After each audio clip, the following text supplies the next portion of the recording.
All right, I think I'm live, which is so exciting. Aren't y'all excited? All the none of you who are here. Okay.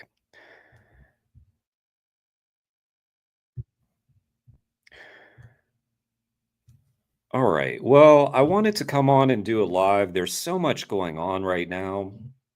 There weren't a ton of videos that I was going to react to. Our buddy Jade for Justice has put one out. So let's start with Jade. Um, Just real quick, I just want to mention the film in my title here.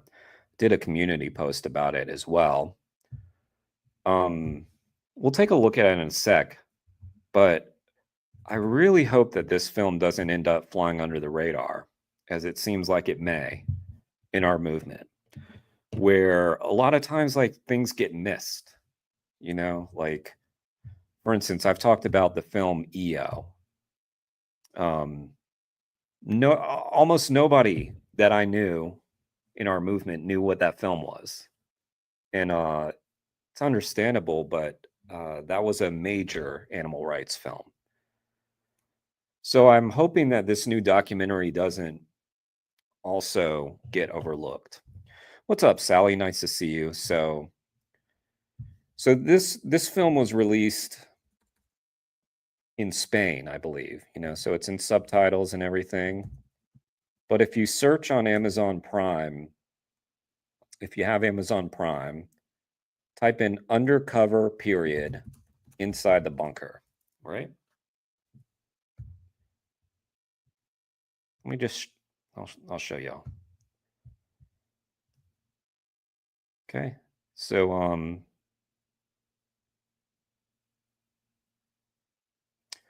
this documentary thriller brings to light real images recorded during the greatest undercover operation in an animal experimentation laboratory in the world. Gonna have trouble with that. Carlota Saursa, now a protected witness, sacrifices everything and puts her life on the line to show the world the harsh reality she experienced for 18 months inside what she calls the bunker. So, the thing to do with this film is make sure you watch it, give it a 5-star review so that more people will see it, because this is one of those films I've talked about, films like Dominion and Earthlings that aren't available on Prime. This one's available on Prime. Films when they're not on Netflix or Prime or something like, I feel like a lot of them just get overlooked. This one is a chance for a lot of people to see inside a laboratory. And it is a good, good, good film. Watched it last night. Wow. I've seen a ton of animal rights content at this point. It is hard to get me choked up. And this one got me. Especially her relationship with one of the beagles inside the laboratory. So this is very, very worth your time, very worth sharing, making sure everybody gets a chance to see it. Show it to your family, your friends, that sort of thing. All right, I'll get off my soapbox and let's get over to Jade for Justice. Okay, let's check this out. Request the box and let's chat about why you're not vegan yet. I am, though, Jade. I am. I'm already vegan, but okay.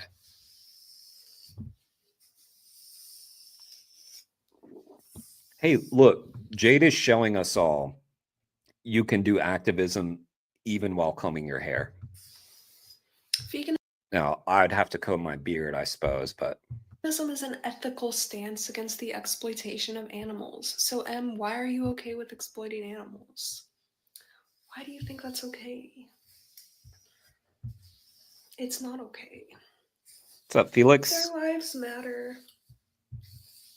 Felix, did you check out that documentary yet? That's kind of why I'm live today. I really just want to push that documentary. I get so frustrated when things come out and it's like almost nobody talks about them, or they just fly under the radar. That's a major film that just came out. And it might suffer that fate where it flies under the radar and nobody sees it. If at least the animal rights community goes on there and you know gives it some watch time, some reviews, then more people will discover it. Tap the screen, share the live. What's up, Dennis? Hey, Dennis. Um, check out this film. It's on Amazon Prime. Check it out. See inside a laboratory. It'll blow your mind. If you have Amazon Prime, I don't know if you do, but if you have it, check this out. I watched it last night. It was very, very powerful. All right. Share it with your friends. Share it with your enemies. Once we're at 1,000 likes, I'll let the first guest in. It's not that hard. Tap the screen. All right, we'll just put it on y'all's radar then. You love animals so much, why do you eat their food? When did the animals start eating vegan burritos and vegan ice cream? When did they start eating that? And where are they? Because I'm going to ask them to share. Steak is too yummy for me to be vegan. Well, my dear, you can eat vegan steak. Just eat a vegan steak. That's why they make vegan steaks. Girl, stop forcing it. How am I forcing anything? Girl, stop forcing it. I feel like we saw that exact same comment when we were reacting to I'm Caroline. Or it's Carol. I was getting it wrong. I saw my live stream. I kept saying it's Caroline or I don't know which. I'm sorry, Caroline. I kept getting your name. It was right on the screen, though. It was correct on the screen. Forcing animals to be exploited, enslaved, and murdered. Meat is healthy for you. Says who? Enjoy your heart attack, Layla. Enjoy your freaking heart attack. Come on in, guys. Like it, share it. All right. Say hi. Very important that I Follow open my if you're not edamame. following.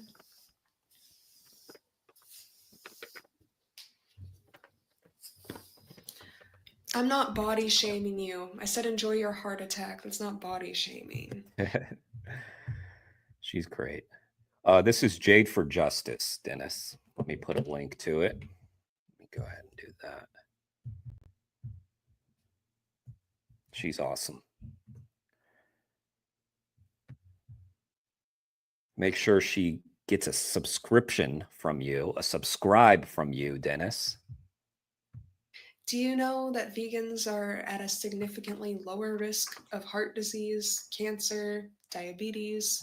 They live longer on average. It's just the facts, my dear. I'm not body shaming you. You're body shaming yourself. You know we need protein, right? Damn right we do. Damn right we do.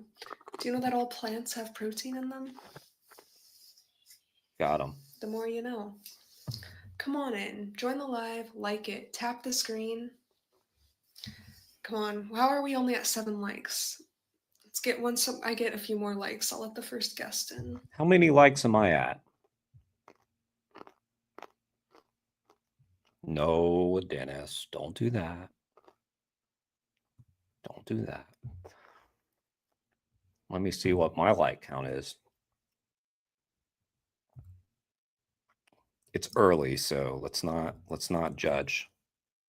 3. Hey, not bad. She deserves a Jeremy bump. That's right.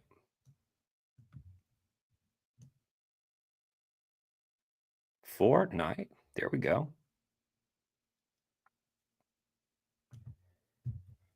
All right. We're getting there. I don't do a good job of asking for the likes throughout the stream. I always do it at the end. I'm gonna start doing it during the stream. Let's see if that bumps up the numbers. Tap the screen. Hey, welcome. Come on in. Oh, I've got a great interview coming out tomorrow afternoon, so look out for that, guys. That'll be a good one.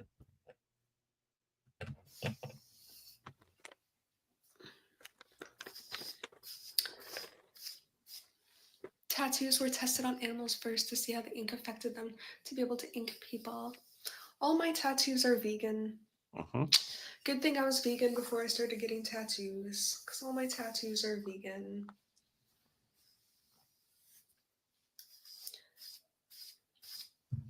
I see a lot of people commenting things like that, like on Steve's videos, like Mel and Steve. Like a lot of people like, oh, those weren't vegan. Your tattoos, like, they're vegan. These people care so much about veganism that they're making videos. I think they would check to make sure the tattoos they got were vegan too, especially ones that say vegan. All right, let's get the first guest in here. Hey, if you're not already, tap the screen, request to the box. Let's get the first guest in here. Like it, like the live, Vegan 2025. Okay. It may seem like she's talking about her live stream, but she's also talking about mine right now. GTX. Let's try GTX. Hey. Hello, my dear. So why aren't you vegan yet? Because I need my protein, nigga. Okay, well, you can't say that on the live stream. And I believe that you're a child, but tell you what, screenshot the live, go check out Dominion documentary on YouTube. Yeah. It's free on YouTube. If you go and you watch 10 minutes, I'll let you come back. Well, that was fun. That was a nice.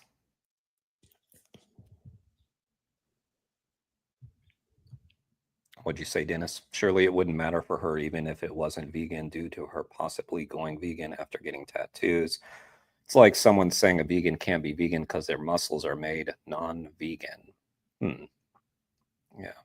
They're desperate to point out some sort of hypocrisy. I've lost count of the people at fur protests accusing us of wearing leather shoes. I know. It's so weird. Like of all the people who would be conscious of their shoes, it would be the people at fur protests, right? But, Hello, Big K. Why aren't you vegan yet? Hello? Loading. Connect, or I'm going to move on to the next person. 5, 4, 3, 2, 1. Goodbye. Goodbye. Wow. Oh, that's GTX again. No, not you. No, Goodbye. No. Let's try Archer. All right, Archer. What you got, Archer? So, don't bring that weak sauce like that last my guy. Dear. Why aren't you vegan yet? Trying to build up muscle and stuff. Okay, this is an actual child. Vegans also kill animals because you're taking their food. Where did you learn? Why do we keep getting this you're taking the animal's food thing? Like, to me, that's always been a very, very weak troll. But now we've got it multiple times on this same one. Archer, where did you learn that? You've been taking their food. He learned that. So, Archer, he learned that like literally like 3 minutes ago on your stream, Jade, when someone else said it. The animals are not eating vegan burritos and pizza and pasta and potatoes and vegan ice cream. So I'm not taking their food. Archer, you sound like you're here just to troll. Do you want to have a genuine conversation, or should I let you go? Hello? Well, guess he doesn't want to talk. Let's move on to the next person. Damn. Archer, screenshot the live. Go watch Dominion documentary. The first point on the screen, Dominion documentary. It's free on YouTube. Go watch it and then come back.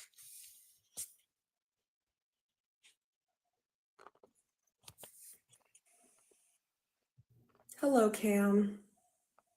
Yo, what's up? My dear, why aren't you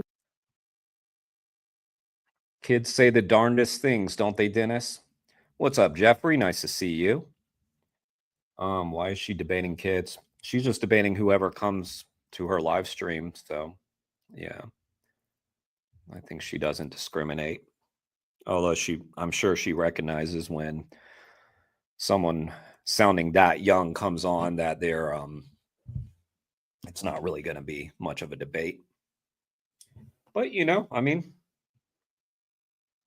some kids would want to learn about all this stuff. vegan yet? So basically, I feel like you're already like there's already burgers and meat, like already a thing. So like, and I'm trying to grow muscle, so.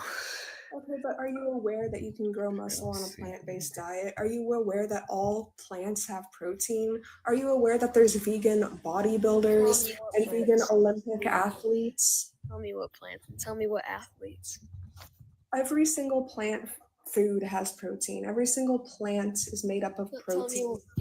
Tell me what bodybuilders. Look, I'm not a bodybuilder. Go look it up. Google it. I'm not. So- I'm not wasting my time.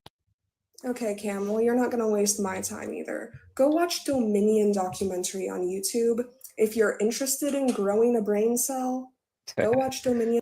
I mean, I'm not going to waste, they say they're not going to waste their time, but they're literally on TikTok, I guess, probably TikTok, trying to troll a vegan activist. Documentary on YouTube, it's free. Price is right. Hello, Jess. Hi. I've just got a quick question before we start. Do you think that there's a difference between an animal like a cow and an animal like an insect? Yeah, certainly there's a difference. Like Okay, the what- level of sentience, and that's actually how I determine somebody's value is their level of sentience. Do you know what sentience is? Yeah, I do, yeah. Yeah, so a cow, excuse me, a cow is definitely more sentient than an insect. So if we were in like a trolley problem or whatever, and I had to choose between a cow and an insect, obviously I'm gonna choose the cow. So my dear, why aren't you vegan yet? So the reason why I'm vegan is because I don't think it's possible to not, you can't not kill animals. Okay, so are you talking about crop deaths? Are you concerned about crop deaths, my dear? You're covering your mic, sorry. Are you concerned about crop deaths? Is that your point? Crop deaths? Yeah.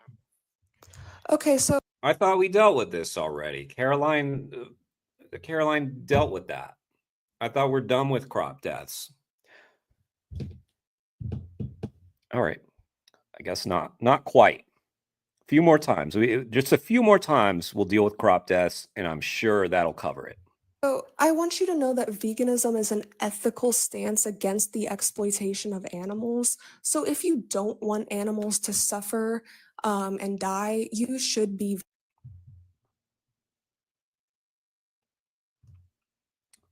Sorry, catch up. Patrick Baboumian, vegan strongman. One really known bodybuilder too, but I don't know his real name. He literally is referred to as vegan. What? I don't know who you're talking about. What's up, Veganics? Just call our appeal to hypocrisy. Oh, what's up, JS and Jeffrey. First TikTok live and got one guy to momentarily debate you. Look at vegan. Okay. Right after this, we're going to take a look at Vegan Gains' latest. Vegan. Yeah, crop deaths are an. You know what? It's time. It's time. Right now's the time. What better time than now? Since we're on the subject.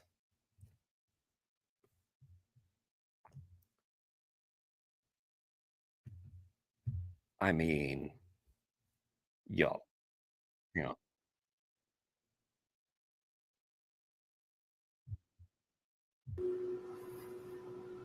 I mean,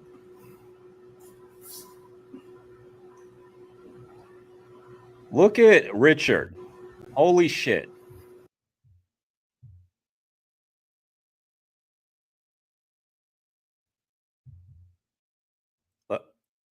Yeah.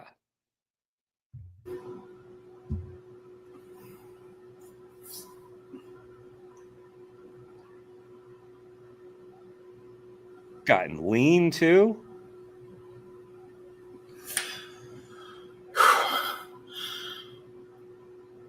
God damn. I mean, that's how I look, you know. Of course, that's what I look like also, but you know, I'm just saying.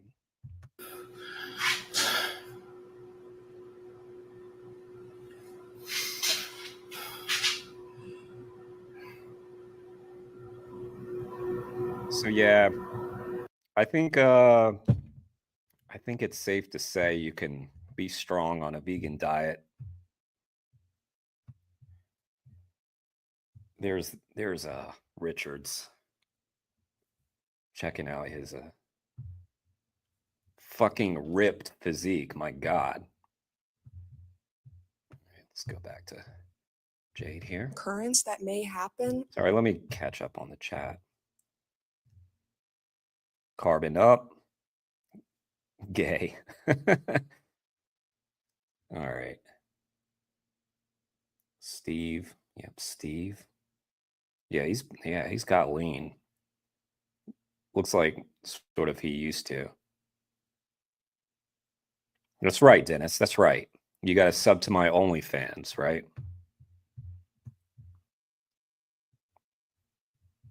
But you should know that most of, can you let me finish? You should know that most of the crop. I mean, I'd show you guys my like how ripped I am, but nah, that's bonus content. You know, you've got to.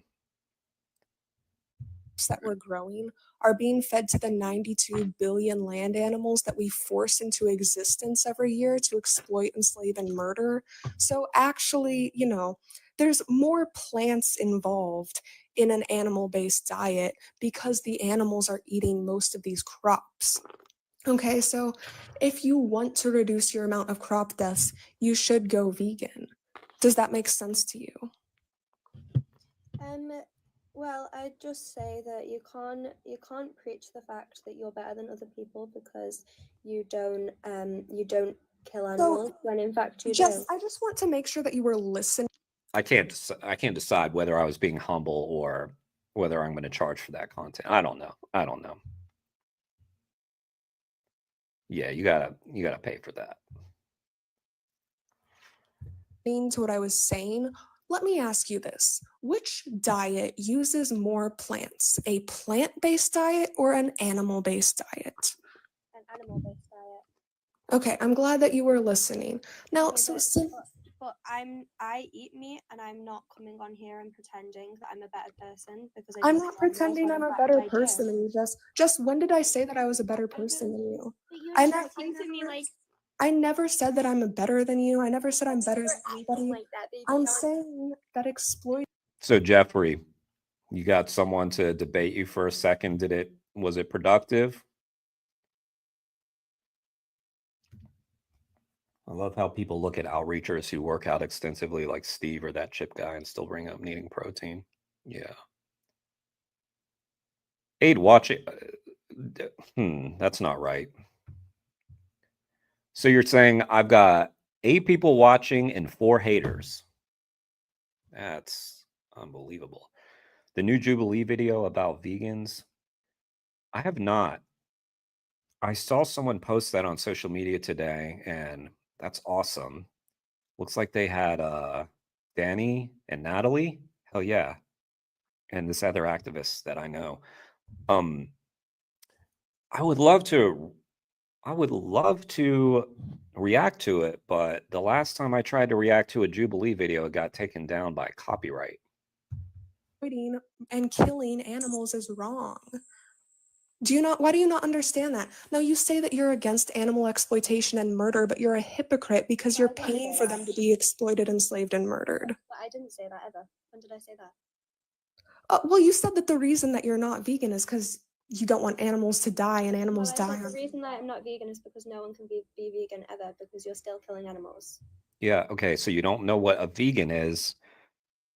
The number of people that come to try and debate veganism who don't know what veganism is a high number. So, can you It's a repeat high to me what the number. definition of veganism is, just so I know that you are listening? Not killing animals, not eating No, that's No. not the definition of veganism. Veganism is an ethical stance. It's an ethical decision to not exploit, enslave, and or murder animals. No animal exploitation. Now, in crop test, like, yeah, the harvesting of crops, not all farmers are vegan. So obviously they're not all concerned with crop deaths. But obviously, if you wanted to reduce your amount of crop deaths, you would go vegan, right?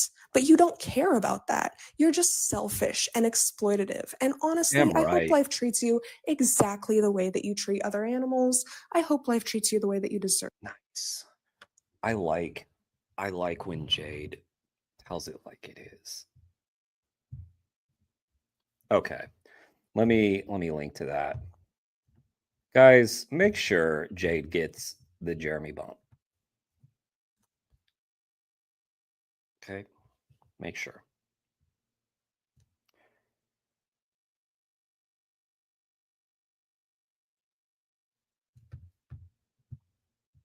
All right. The goat? Really? I know y'all already saw this. Gary Yourofsky's first speech in 11 years.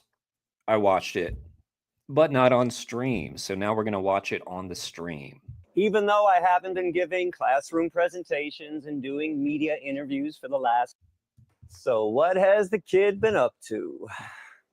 Even though I haven't been giving classroom presentations and doing media interviews for the last 10 years, I've still been helping animals. Me and my wife, Erica, helped around 500 caterpillars become butterflies after finding out that 90% get eaten by birds and insects. Wait, Gary.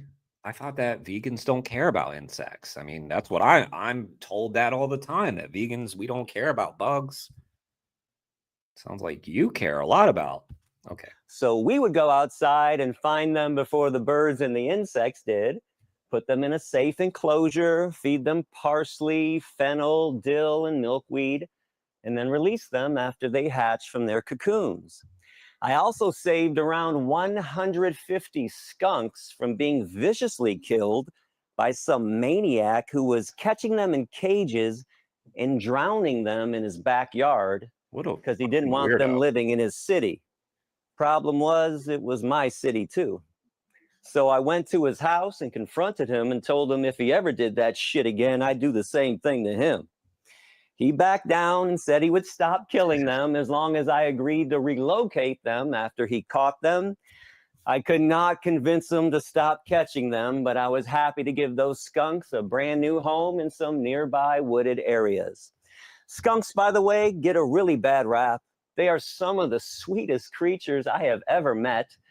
They only release those stink bombs when they feel threatened, which my dogs Doyle and Rex found out about the hard way. I also recently became the official ambassador to Michigan's oldest and largest animal sanctuary, Sasha Farm, sanctuary and safe haven for animals. I do not receive any compensation from them whatsoever, quite the opposite. I've been volunteering there for around 30 years. Unfortunately, in 2021, one of the founders, Dorothy Davies, the matriarch of that place, she passed away, and they've been struggling ever since. Fortunately, a few longtime volunteers are Great speaker. now trying to save it. Now, back in 1996, when I first became vegan, I took part in every form of activism. I wanted to know firsthand which ones were the most effective. Without a doubt, education, teaching others about ethical veganism and other animal rights issues, this was in a league of its own, the best form of activism by far. The next best, helping Sasha Farm rescue as many animals as possible, supporting Sasha Farm with money and several hours of hard work each week. They gave animals their first taste of freedom. If animals are lucky enough to escape the hell holes that we've created, and they end up at Sasha Farm or Freedom Farm in Israel, Sanctuary Lagerie in France, Ein Bisschen Verme and Die Community in Germany, or the hundreds of other ones around this planet, as vegans, it is our obligation to make sure they live the rest of their lives in peace. But something strange started happening around 20 years ago, and it's been gaining traction ever since. A few animal rights people started convincing others that funding sanctuaries was a waste of money, cost too much to care for the animals. There are better ways to spend donation dollars. That position confused me back then, and it breaks my heart today. Just because education is the best form of activism doesn't mean funding sanctuaries isn't essential. They go hand in hand. It doesn't have to be one or the other. If we convince people to stop harming animals, some animals are going to need a place to stay. Plus, many sanctuaries are now bringing people there to give presentations, allowing them to interact with. I haven't come across a lot of that where people are saying like funding sanctuaries is a waste of money. I don't think I've ever come across it actually. But I haven't been in the movement as long, so. With these animals for the first time ever. Even if they aren't, even if they don't engage in education-based activism, there's no need to view them through the eyes of a corporation. That corporate mindset of always having to get the best return on your investment. Sometimes charity is just charity, helping out the less fortunate. And who is less fortunate than the cows and pigs and chickens and turkeys, goats and sheep and other animals who have been commodified by our society and turned into sandwiches and shoes? And just to go back on what I was saying, I mean, I have come across people who would use their money in different ways, right? But they wouldn't have gone so far as to say that it's worthless or something or not worthwhile to fund sanctuaries. That's odd to me because like anybody in our movement who spent significant time in the activist world has probably been taken to a sanctuary or gone to a sanctuary and recognizes how much work it is and how much they need. But anyway, okay. If our cups runneth over, we need to share that abundance. So, after giving 2,700 lectures over the years, and with the help of YouTube, convincing hundreds of thousands of people around the planet to embrace the vegan lifestyle, many people followed my lead. I put out a formula for education-based activism. Continue to follow my lead.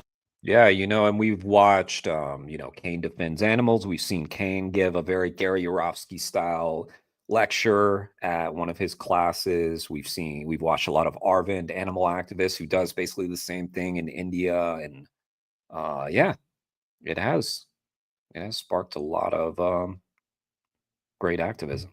On this issue. Sanctuaries are essential. This is the only place where animals can finally be free, be themselves, exhibit natural behaviors. It's where they become somebody instead of being somebody else's property. It's where they're given a name instead of being branded or tagged.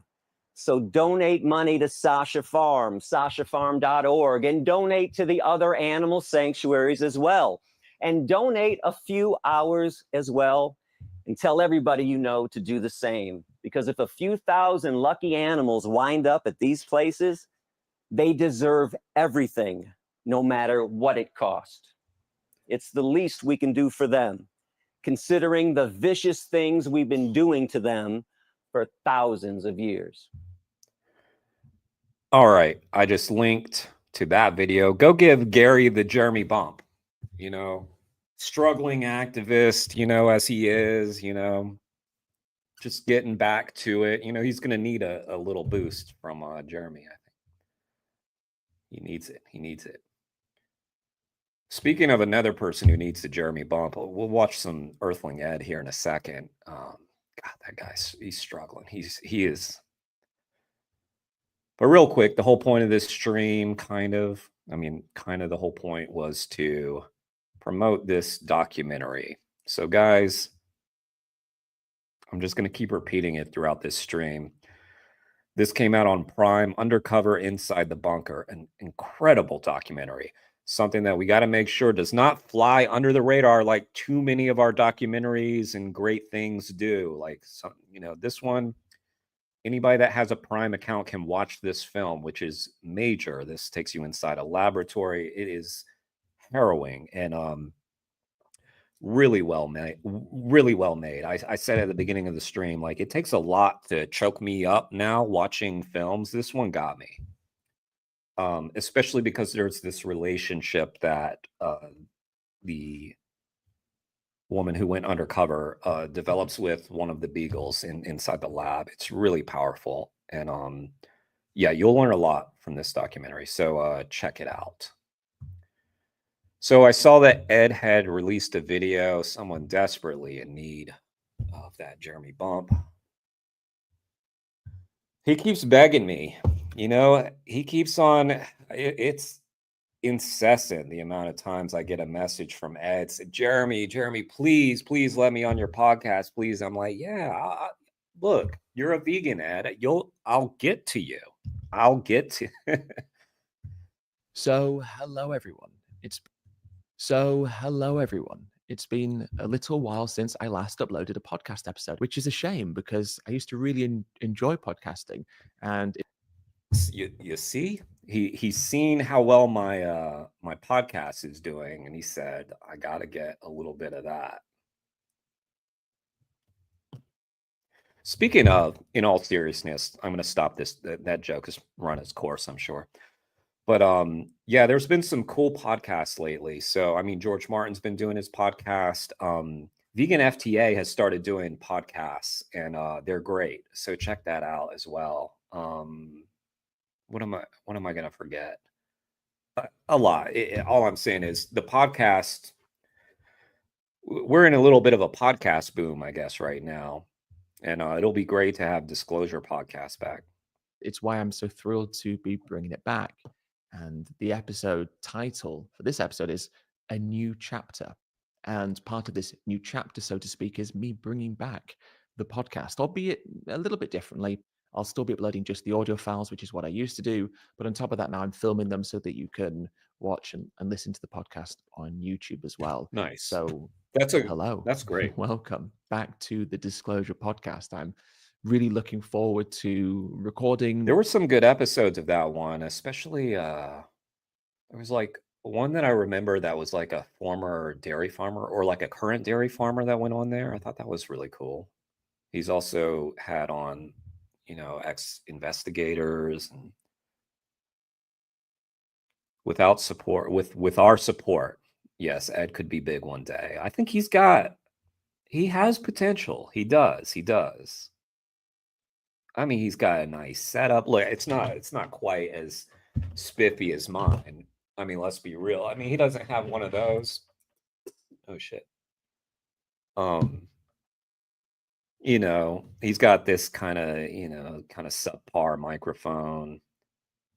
The lighting's all off, you know. He doesn't have a cool hat on. But you know, he's working on it. More solo episodes like the one that you're listening to right now, but also more interviews with guests. I used to really enjoy interviewing people. And that was a personal highlight of the podcast before, was getting to talk to really interesting people about, you know, a wide range of different subjects related to veganism and animal exploitation and plant-based diets and such. And so I'm going to be doing that again, of course. I've got some really fascinating conversations lined up, and I can't wait for you guys to be able to listen to them, watch them. I have a serious question, guys. Here's my question. So let's say I did get Ed on my channel. How would I interview Ed without it? There's the glitch. All right. How would I interview Ed without it being boring? You know what and the reason why I don't mean he's boring, I just mean, what are we like? It's just going to be me gushing about Ed's activism and stuff, which I do a lot with my guests, but you know, everybody knows Ed. So like, how would I make that interesting? How would I make that interview something that like you guys would actually want to click on? It wouldn't just be like, oh, let's support Jeremy, let's support Ed. Because, you know, we do that a lot. I do that a lot. I'll admit, I click on a lot of things that I'm like, yeah, I'm just trying to support. You know what I mean? I do that a lot. You know, we watch a lot of this content. So anyway, I'm open to your ideas. Not saying I'm going to get Ed on the podcast. I think it's going to be really hard for me to reach Ed, actually, unless I was like really desperately trying, which I'm not. I did send him a message though.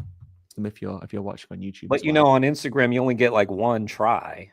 And then if they don't follow you back, that's it. You're done. You are done. Okay. Earthling Ed, if you're watching, I apologize for all the jokes about you being struggling. Come on my podcast. Well, I have put it to the chat how to make that conversation to not just be me talking about how great you are. I'll try. We'll try it. And all right, so Oh, that's dear. one pair of glasses with prescription lenses, plus Oh, dear. anti-reflective lens coating. one of the other reasons why I'm calling this a new chapter is because I'm introducing a Substack. Now, for those of you who don't know what Substack is, A lot of people doing Substacks too. Should I do a Substack? Maybe I'll do it. Yeah, if he's fated to get the bump, he shall. Besides Jeremy's podcast, what vegan activism podcast would I recommend? I'd like to give a Jeremy bump to one called The Vegan Report. It's done by a fellow Montrealer.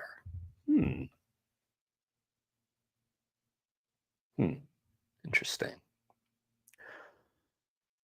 I gotta be honest, I don't really listen to a lot of podcasts.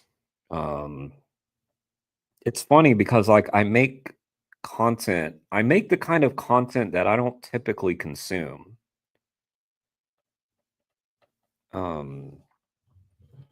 Yeah, like when I go on YouTube, I'm not like watching long form interviews typically. Now, I've got some good ones coming up, y'all. I've got some good interviews that I would actually, you know, be clicking on myself. So so I'm not trying to sell it short and everything, but yeah, I don't know. We'll check out this one though. it's essentially a platform where I can post articles, where I can write, and I can post that on this Substack. And you can engage with the Substack in a couple of ways. The first way is that it will be emailed to you. So when I upload a Substack, it will essentially be emailed to you, kind of like a mailing. Okay, now Ed's just okay. Ed's describing Substack now to people who don't know what it is. All right. So I just wanted to put that out there. I wanted Ed to get the Jeremy bump, but we know how Substack works. Okay.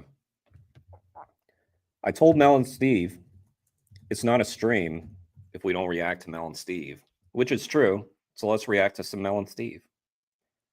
I have not watched this one yet. This is 3 days ago. All right. Personally, my fault that animal gets slaughtered. Of course it is. If you're not vegan, 100%. I haven't hired anyone to go kill an animal. Wait. Let me make sure. I know y'all ain't sub to Earthling Ed. Let me not just assume there's that video. Go send Ed some love. Tell him Jeremy sent you. Vegan Linked, yeah, Jeff, he's great. I was there for the time when he interviewed my buddy John Frohnmeyer, and when he interviewed Wayne. That was very interesting. That was a great conversation too. Both of them actually. Yeah, Vegan Linked, he's great. Bunch of normal seeming people and a really well-performing channel too. Do I usually prefer to interview more popular people? Not necessarily. I kind of want to just interview everybody that I find interesting.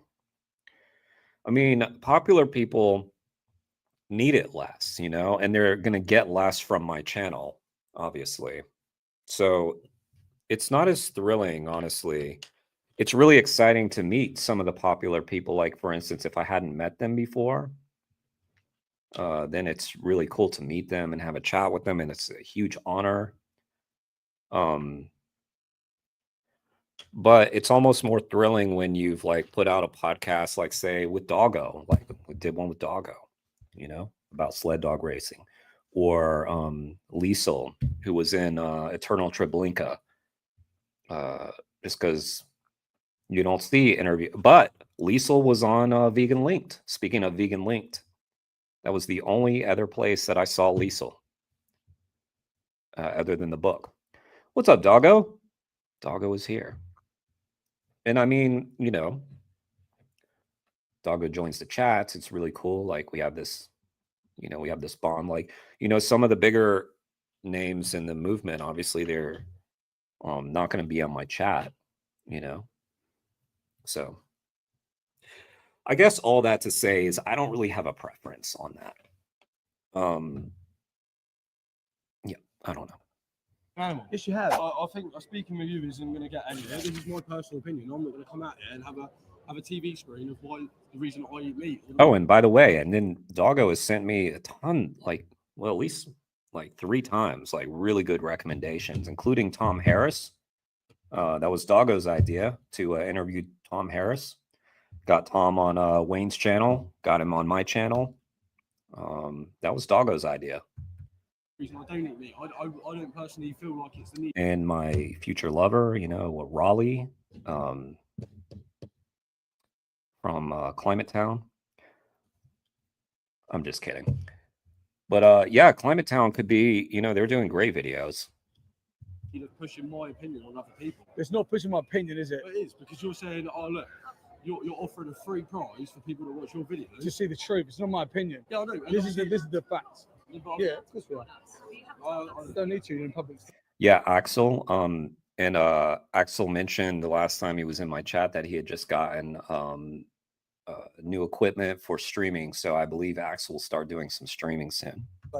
You're being recorded by about 400 CCTV cameras. So I'm saying to you, did you know that pigs are gassed in the UK? That's fine. Did you know that? No, I didn't. No. So is that something you want to continue to Oh yeah, Steve. I bet that tattoo's not vegan. The one that says vegan, that ain't vegan. Yeah, no way. I'm just doing my version of a carny troll right now, because they say that a lot. A lot of people don't know that most tattoo ink is vegan. There is tattoo ink that's not vegan. But obviously vegans are mindful of that. support 6-month-old baby pigs being gassed. But the industry don't tell you that. In fact, they lie to you. They tell you that the RSPCA is good. They tell you that red tract is okay. They tell you all this humane washing, so that you're paying into industries that you have no idea about. And at the end of that industry is a vulnerable childlike animal having their head slashed off so you can eat their body.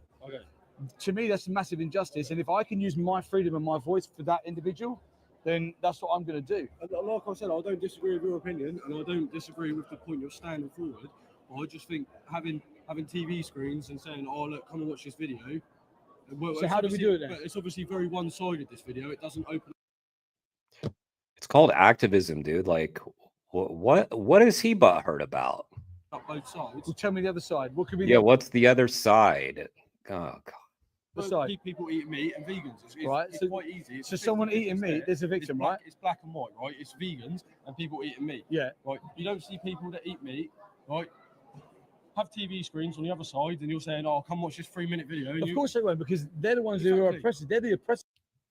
Yeah, that's true. You never see like meat companies advertising, or you never see that. Like you don't walk down the street and see like giant golden arches of McDonald's everywhere and Burger King, Taco Bell, and all this shit. You don't see any of that. You don't see Arby's everywhere. You don't see like on the highway. How you're driving. I don't know if it's like this in other places, but in America, when you're driving on the highway, you'll get that sign for food up ahead, and it's always like fucking Cracker Barrel and Arby's and McDonald's and all that shit. Yeah, they get all that free advertising on the highway. You never see anything like that.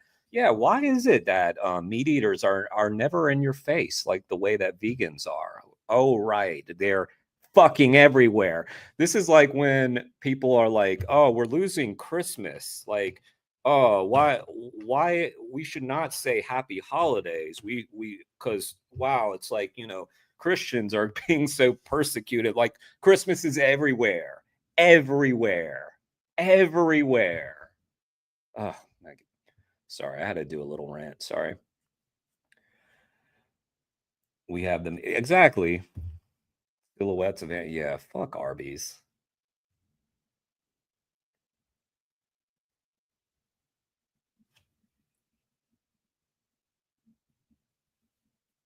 Nice, doggo. What a nice comment that was. Thank you. Thank you.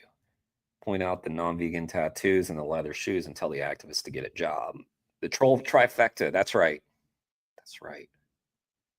A lot of times when you get the like get a job comment too, it'll be like during like a weekend protest or something too. It's like get a job. It's like it's Saturday. Like most people, like unless they're in the service industry, so a lot of people get Saturday and Sunday off, right?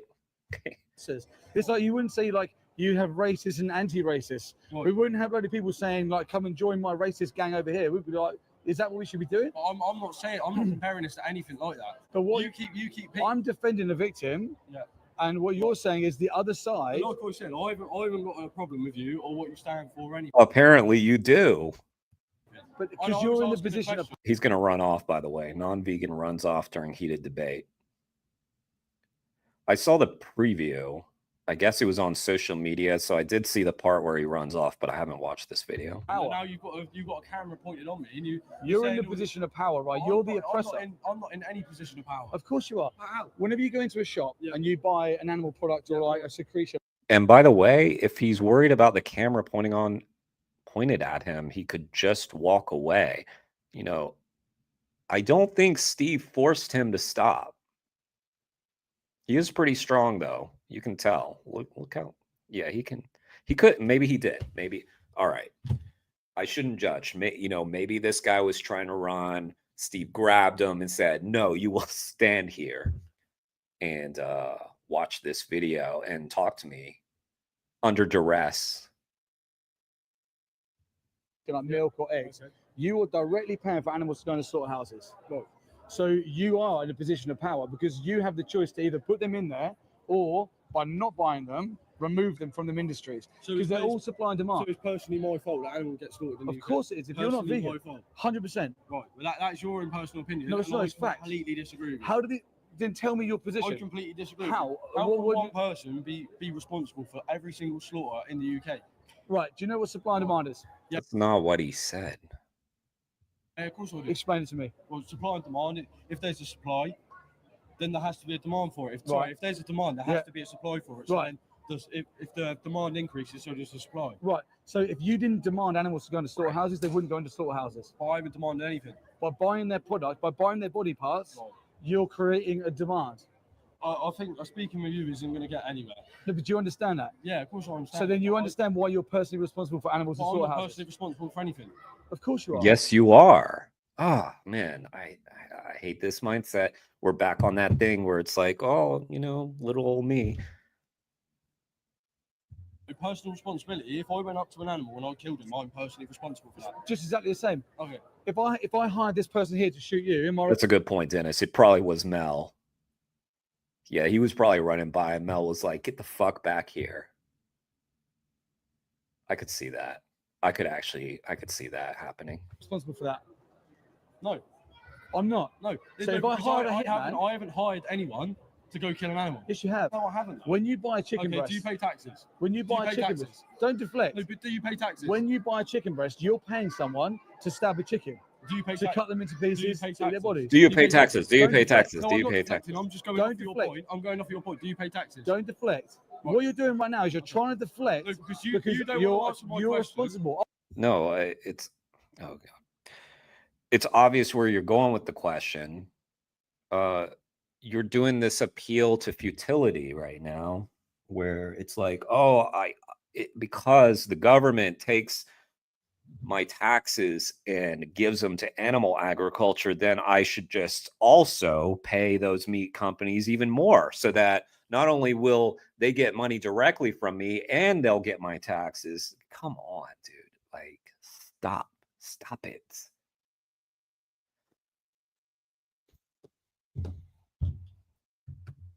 I'll You answer it don't wanna afterwards. answer my question. No, that's We'll fine, get fine. to it Have a afterwards. good day. Have a good day. There you go. This is a classic example. When you put someone in a corner, they got no way out. They then try and deflect with some other nonsense about taxes.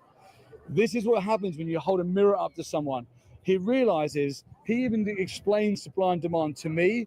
And then when I said to him, do you realize why you are causing the demand? All of a sudden, it tries to deflect on taxes. There's always going to be people like him. Well, he was even more dishonest than that. He said, I'm not causing any demand, which was amazing after explaining supply and demand and then saying, no, I'm not causing. Come on. Why can't people think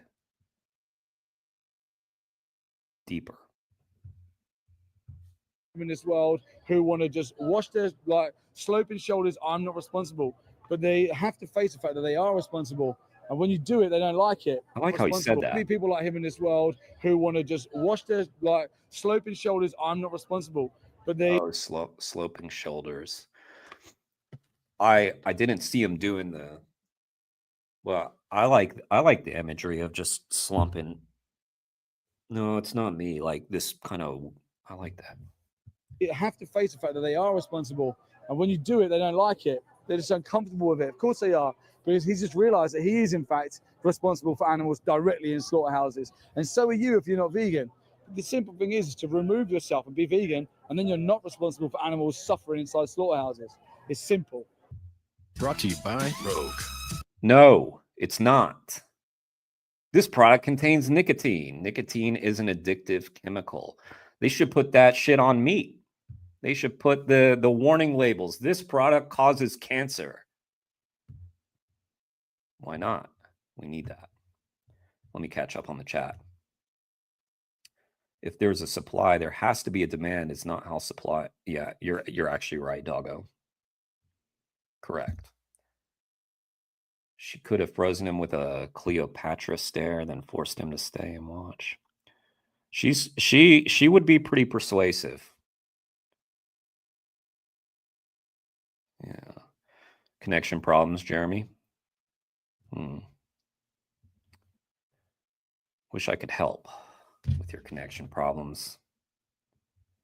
I feel like there were 2 Mel and Steve videos that I missed. Were there? I don't know. Let's see. Now the rule is it's not a stream unless I reacted to 2 Mel and Steve videos. Well, there's 2 of them, so that makes sense, right? Wait, no, we already did the sunflower thing. Damn it. I'll have to get on them about this, lack of videos. Wait. This indicates I haven't watched that one. Let's watch that one. Do you want to be responsible for what happens in there, or do you want to change? Okay. What do you think about animals? Should we Man, I wish we could do the Jubilee thing. It would be good to do that. respect animals? Yeah, of course, yeah. Do you reckon? Why? Yeah, yeah. Why do you reckon we should respect animals? Just, I don't know. They don't exactly do anything to deserve what happens, do they? Right. No, I think I did watch the Mel speech. Yeah. Do you think that they suffer, feel pain, have emotion, Yeah, desire to live? Yeah. How do we justify doing any of that to them? We don't really do it. No. It's not really. Yeah. You can't think of any Or wait, excuses, justifications, wait, no wait, reason why. wait. Move, people, move, I mean, food, but move. Is that justified? Like, could we eat something else? Getting in the way of the video. Or he's got a tattoo on his neck. I bet it's not vegan. That one with the V, that's the symbol for vegan. I bet that tattoo's not vegan. Hypocrite vegan. Else? no. What do you think? I don't know. Not sure. Not sure? No. What stood out to you when you watched that? Any bit stood out? Yeah, why did I get people react to Jubilee all the time and they came down on me?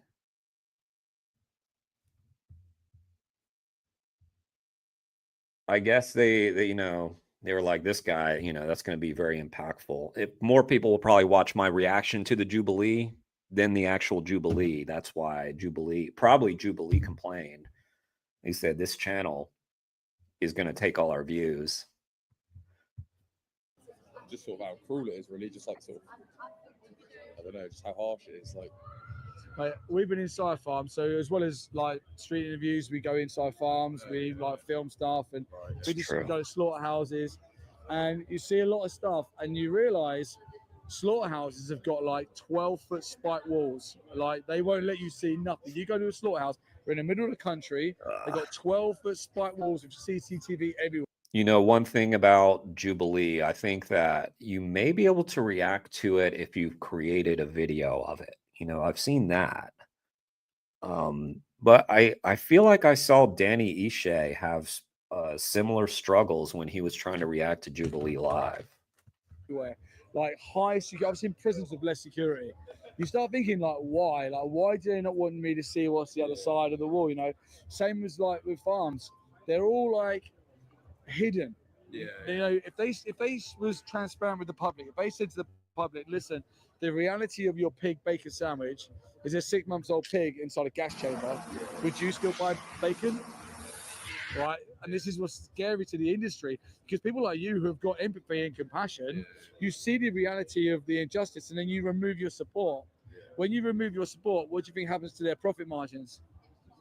Lose money, don't they? So yeah. So they lose money. So they literally profit off of the injustice and the exploitation of an individual who's like a childlike sentient being who can't fight for themselves. And then they tell you, actually they're worse, because what they tell you is they go, listen, this is RSPCA assured. You got the red tractor certification. From a childhood, you were given books which had like happy farms on, cows just producing milk. So they haven't just been neutral with you, they've lied to you. And they said to you, by the way, did we do this in a really nice way? Animals are really happy. And when they go to a slaughterhouse, they just magically come out like a burger at the other end. So you're not to know, right? So in fact, you're told the lie, you're humane washed. And mainstream media controlled that.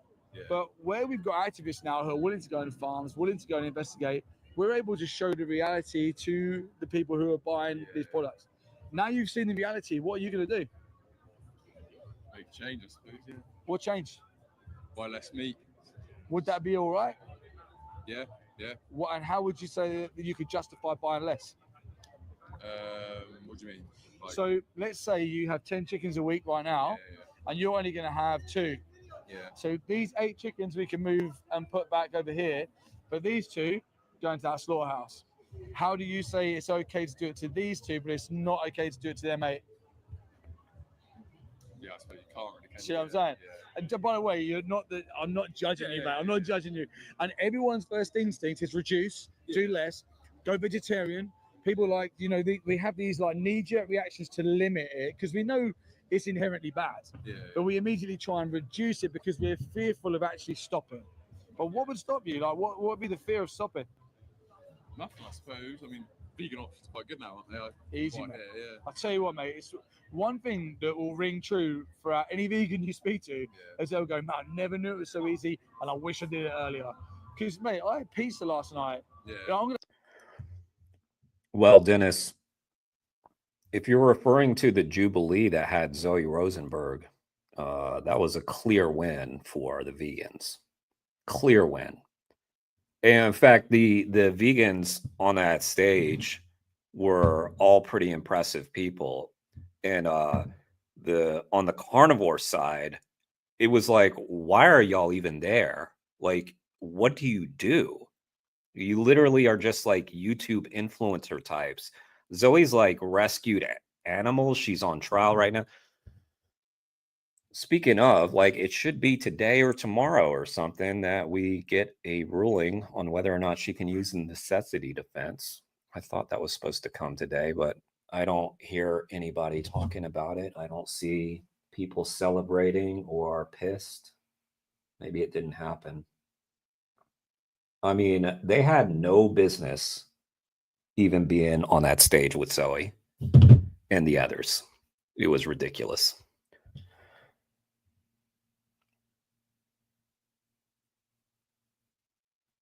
Yeah, they were fucking dieters. Like, we had ethical vegans on one side and fucking diet people on the other. It was fucking dumb. Jubilee, okay. Well, I won't judge it for now because there's a new one. I should judge after I watch the new one, but that was just cartoonish in its setup. Have burger and chips tonight. Like, you know, boss, get the vegan one. No one gets hurt. You know, and if I want to be healthy, of course, I got the healthier options. When I'm eating burgers and pizzas, And I I'm not eating mean, them. this one has Lifting Vegan Logic, Danny, and Natalie. Oh my god. Oh, it's gonna be a body slam. Help anyway. Do you know what I'm saying? I don't know who's on the other we've got all side. these options, but for you, the difference is when you go into a supermarket, you shop on this shelf, no one gets hurt. You turn your back and you shop on this shelf, and you're responsible for what happens in there. Do you want to be responsible for what happens in there, or do you want to change? Change. Right? It's as simple as that. Let me give you this, mate. Hey, because he's cool. This website, I like that guy. this code here gets you in. Right. Challenge 22 is on that website, right? You just put your email in. Doesn't cost I you mean, any he money. might just be paying lip service. We don't know, but at least he's responding honestly. I don't know.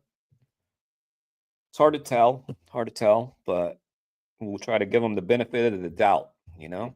But what you do is you get a mentor for 22 days. Right. And if you truly don't want to be responsible for violence towards animals anymore, they'll back you up and they'll give you all the resources you need. This is where to shop. This is where to like find whatever you like. And they just give you 22 days worth of backup basically to align your actions and your morals. If you truly are against what you sin. Steve, you're so good at this. God, he's so good. He is so good.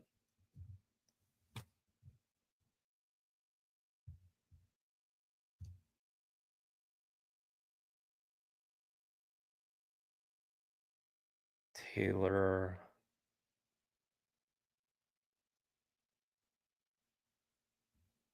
Okay. Well, I'll give, Jubilee the credit for at least engaging on the topic, right? But it's just weird. Like, if you truly do believe that. On the other hand, I don't know who is credible from that side anyway. So it's not enough. You know, we wouldn't say anything else, would we? Imagine if I said to you, what's your name, by the way? Matt. I'm Steve. If I said, mate, I'm going to be racist 7 days a week, and you said, mate, you shouldn't be racist. Just be racist on a Wednesday. That would never be your advice, right? You'd say, mate, don't be racist. Same with the animals. These victims can't defend themselves. They can't speak up for themselves. They are completely locked away, and their only hope of being free is you making a decision and changing. Right. All right, mate. Yeah, be vegan, mate. Nice to meet you. Yeah, grab one of these. All right. That was great. Did I link it? Did I just do that? I did. I sure did. What's up, John Caltag? John Caltag. That's a new name that I haven't seen. I need his accent. Steve's. Oh, I've got that down. I've got it down. It's over there. It's over there. I've been working on it. So my British accent is perfect. What do you mean? It's so good. It's almost as good as my Alley accent.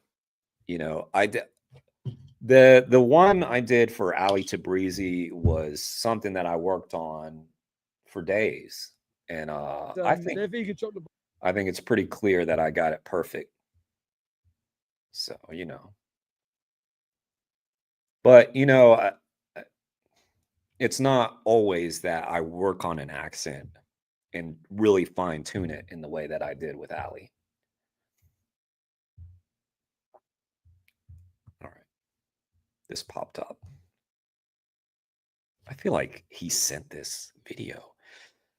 The animal movement needs geniuses. Chris Bryant. I'm here. I'm here, Chris.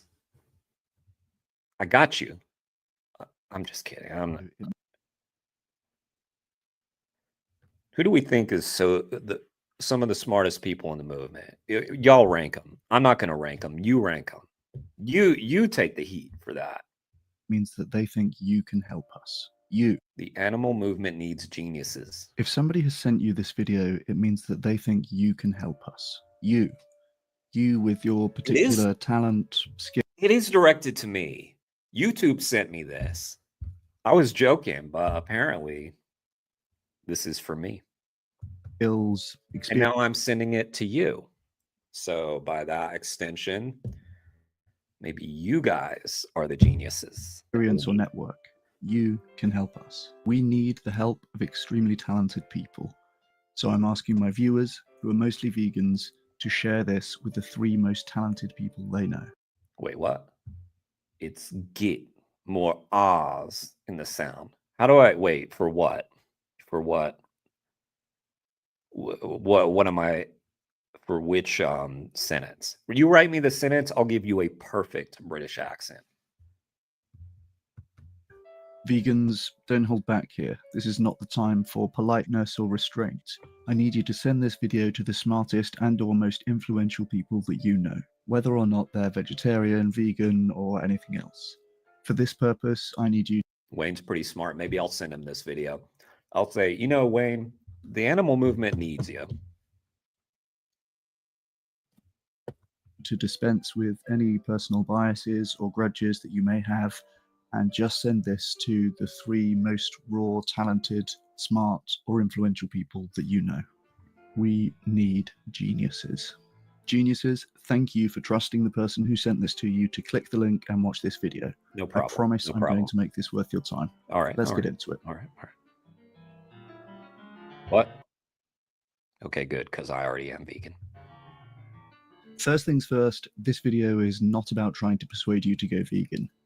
Maybe the person who sent this to you would like you to go vegan. Maybe they've even sent you videos in the past to try to persuade you of that, but this isn't that. Now, I am a vegan and I care about reducing animal suffering on factory farms. For most people, their major contribution to animal suffering on factory... Chris, I like you.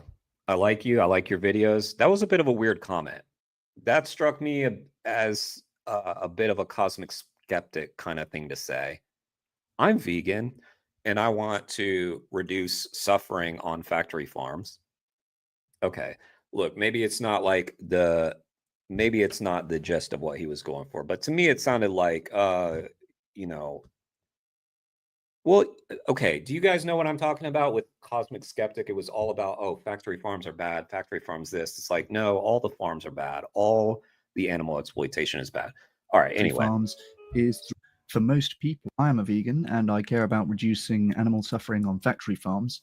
For most people, their major contribution to animal suffering on factory farms is through the foods that they eat. But that doesn't have to be the case, especially for people who are well above average in terms of intelligence. He's talking about us now, guys. He's talking about us.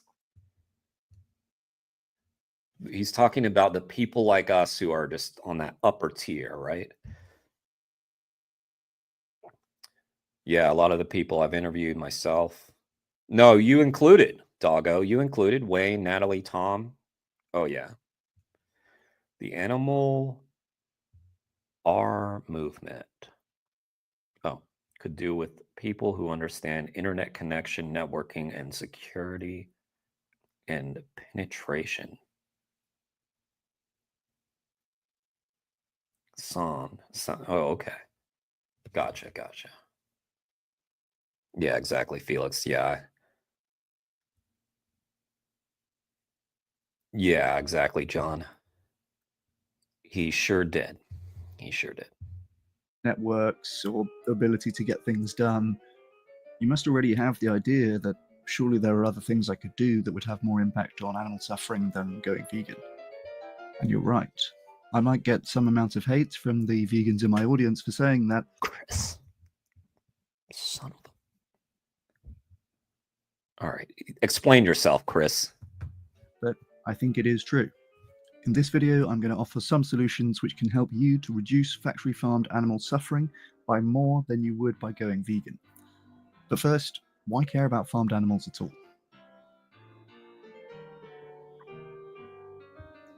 I'm not totally on board with this video right now. I still support Chris. Look, we don't all have to agree. That is one of the points. We don't always have to agree on every single point. Rather than telling you why I think that you should care about farmed animal suffering, let me tell you 3 reasons why most people appear not to care. First off, most people just have incorrect beliefs about animal farming. In a US survey, 58% of people said that they thought most farmed animals were treated humanely, but in fact, over 99% of US farmed animals are reared on factory farms. All right, Jeremy. Well, I definitely agree with that. I mean, I don't think that veganism is enough, but it is part of it. Kind of the main part. This isn't a matter of interpretation or values. Wait, sorry, let me go back. Are reared on were treated humanely, but in fact, over 99% of US farmed animals are reared on factory farms. This isn't a matter of interpretation or values, they're just incorrect. Secondly, most people have cognitive dissonance on the topic of meat consumption. That same survey that found 58% of people thought most farmed animals were treated humanely also asked them how they thought the animals that they ate were treated. And in that case, the number jumped to 75% thinking they were treated humanely. There's a neat study where this is demonstrated, where people are asked about the mind and moral status of a cow. Before they answer the questions, one group are given beef jerky to snack on and the other group are given salted nuts. Well, I'm sure you can guess the punchline here. The people who were randomly assigned to eat the beef jerky rather than the nuts subsequently assigned a lower moral status to cows. Eating a bit of cow literally caused people to think less of cows. This study is perhaps one of the most famous studies demonstrating motivated reasoning. The third reason why people appear not to care much about farmed animal suffering is the disconnect between meat and animals. Obviously, we all know that meat is dead animals, but most people just don't think about that very much. There's a neat study where people are asked to choose between meat or vegetarian options on experimentally manipulated menus. On one set of menus, the meat options are labeled as beef or pork. On the other set of menus, they're labeled as pig or cow. And again, I'm sure you can guess the punchline. The menus which made the animal connection clearer resulted. It's interesting that he's saying punchline like it's a joke. In a higher proportion of people ordering vegetarian instead. The thing is, most people are opposed to animal cruelty when they think about it. We surveyed 1,000 people in the UK about... Oh, I don't know if I agree with that, Jeremy. He's about to say that even middle-sized donations to the best animal charities have a bigger impact than our personal veganism, which is true. Like, how can you quantify that? Like, how do you know where that money's going? Like who's the charity? Is it PETA? Is it, yeah, I don't agree with that, but I don't think it's really that important of a difference of opinion, honestly. We should do both, but the effective donation and effective activism are bigger pieces of the pie. I don't think donating does nearly as much as you do, Jeremy. I do think activism does, but I think the most effective activists are the ones who aren't just throwing their money at the problem and are actually boots on the ground doing it. Their thoughts on common farming practices, such as debeaking, the use of cages, culling male cows, and so on. And we found that between 75 and 95% of people said that these practices were unacceptable. This is in a country where the vegetarian population is no more than about 15%. So, incorrect beliefs, cognitive dissonance, and a disconnect between meat and animals are facilitating this situation where most people agree factory farming is wrong, and yet most people are still paying to make it happen. Alright, so this is a problem, but why is it your problem? Why should you do something about this? Because it's the right thing to do, Chris, that's why. There are a few things happening with respect to factory farming right now. The first is that it's simply making the world a worse place to live. Having a system where we farm loads of genetically similar animals in unhygienic conditions in close proximity to each other, fed on soy flown from around the world, is not good for public health and it's not good for the environment. It's driving climate change, deforestation, emerging diseases, and Yeah. It's just weird to me that this focus on factory farming, I guess because it's the vast majority, but they do factory farming because it's efficient. They cram a bunch of animals into a small space. And I realize it's not always small. Sometimes it's a massive space, right? But they cram animals that much. So he's talking about things like deforestation and stuff. Well, the farms that are like grass fed are worse for deforestation. They're taking up more land. So I just don't understand this focus on factory farming. I realize I say that as someone who works tangentially with groups that focus primarily on factory farming, but it's missing the point. It's all farming. It's all animal agriculture. But I guess, like I have to remember that he's making this video not for vegans, but for people who already agree that factory farming is bad. But I also just kind of don't just be honest. Like all of it's bad. I don't know. I don't know. and antibiotic resistance. This is not a matter of vegan bias. These things are all The supported by old-timey music scientific is consensus. it's pretty good. That is pretty good. Good night, Dennis. Thank you for being here. Faunalytics, animal charity evaluators. They're professionals studying this full time. The more factory farming we do today, the worse world we are going to leave for your kids tomorrow. The second thing that's happening is technological advancement, which made factory farming possible in the 1960s, could well make factory farming obsolete by the 2060s. While plant-based meat alternatives are getting cheaper, tastier, and healthier every year, we are also getting closer to commercially viable cultivated meat made from animal cells.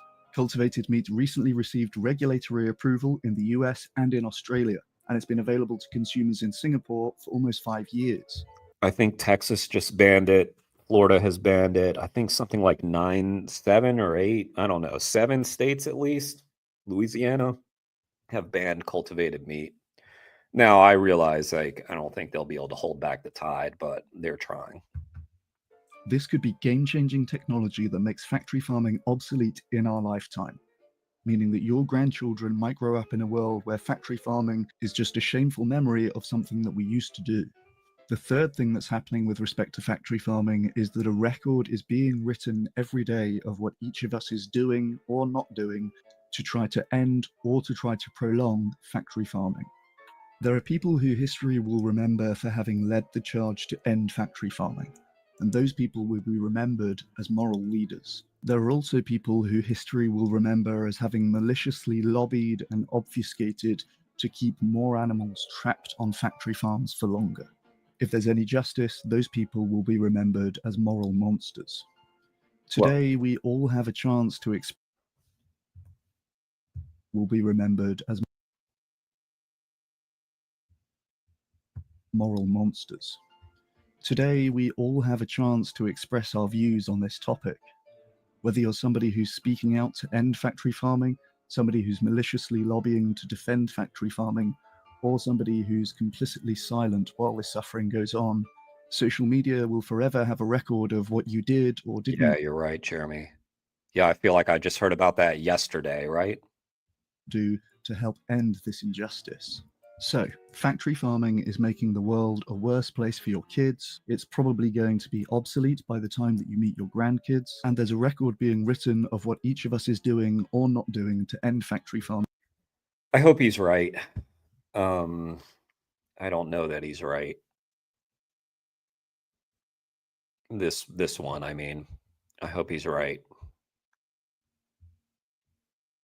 Today.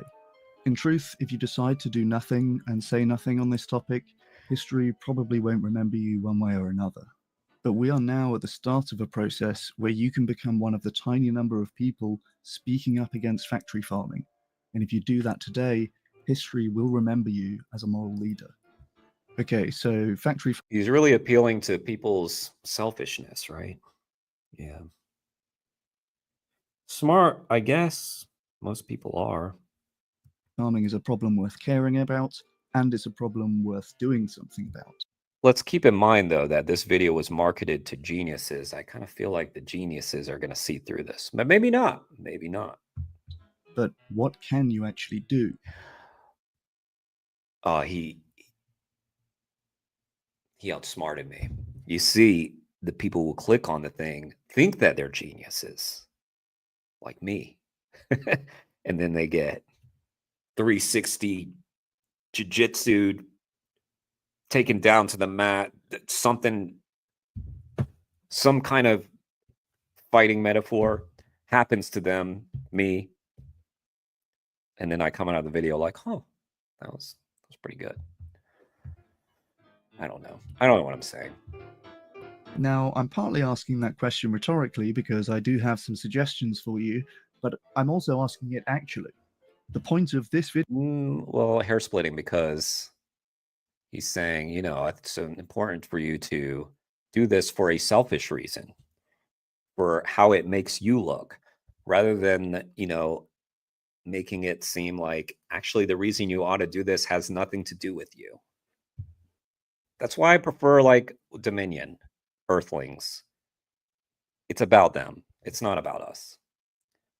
And I think until we get past us, we're going to have a lot of people who pull cosmic skeptic shit. Video is to reach the smartest and most influential people in my viewers' networks. So if this works, this should reach a lot of people with some pretty good ideas about how we could end factory farming.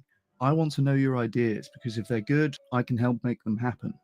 When I'm not making YouTube videos, I run a think tank that has worked with most of the major animal charities and funders, as well as a bunch of meat alternative companies. That said, I still read all of my YouTube comments. So if you have a good idea about how we can end factory farming, do write it in the comments. It's very likely that I will read it, and if it's a good idea, it's very likely that I will be able to make it happen through my organization. Alright, that's enough of stealing your ideas about how we can end factory farming. Here are 4 things that you can do as a highly talented individual to help more animals than you would by going vegan. Number 1, giving to charity. This one's pretty straightforward. There are organizations who employ full-time professionals whose job it is to reduce farmed animal suffering, and those organizations are not government funded. They rely entirely on donations from people like us. If you employ someone to give you financial or legal advice or to service your car, why wouldn't you employ someone to reduce farmed animal suffering on your behalf? It makes perfect sense to outsource this task. The best bang for your buck here has already been researched, and you can find the best organizations to give to over at animalcharityevaluators.org. Number 2, offering your services pro bono. If you're a professional like a lawyer, an accountant, a marketer, a programmer, or a bunch of other professions, you can add value for animals by offering your services to the movement pro bono. Animal organizations spend thousands of those... I'll just say right now, the animal groups that I feel have been the most successful are Direct Action Everywhere, the Coalition to Abolish the Fur Trade, and Animal Activism Collective. That's my opinion. They're the ones getting the wins, and they don't have a big budget. DXC has the biggest budget of all of them. They do get donations, and, you know, it does go to good use, but groups like HAFT and AAC are pretty bare bones. So, yeah, I mean, I take with a grain of salt the people who have evaluated the charities and decided who's the most effective charity. I mean, I'm glad that there were people taking that seriously and looking into it. And but I mean, I don't know. It depends what you're measuring too, I suppose. You could certainly like look at a group like the Humane League or Humane Society or something. If you decide like maybe like Prop 12 or something, right? It was a huge deal, which I agree, it is a big deal. So I don't know. It's just it's a hard thing to measure, I suppose. I've seen him talk about. I think it was his talk. It was his talk with Ask Yourself, where he was arguing that the best thing that you could do would be to invest in efforts to go cage free. I mean, what? Like, I don't know. Like, uh, that perplexed me a bit. I don't disagree that that's a good thing to do, but why is that the most effective thing to do? I guess I have a lot of skepticism. I like this guy a lot, but I have some skepticism about his conclusions.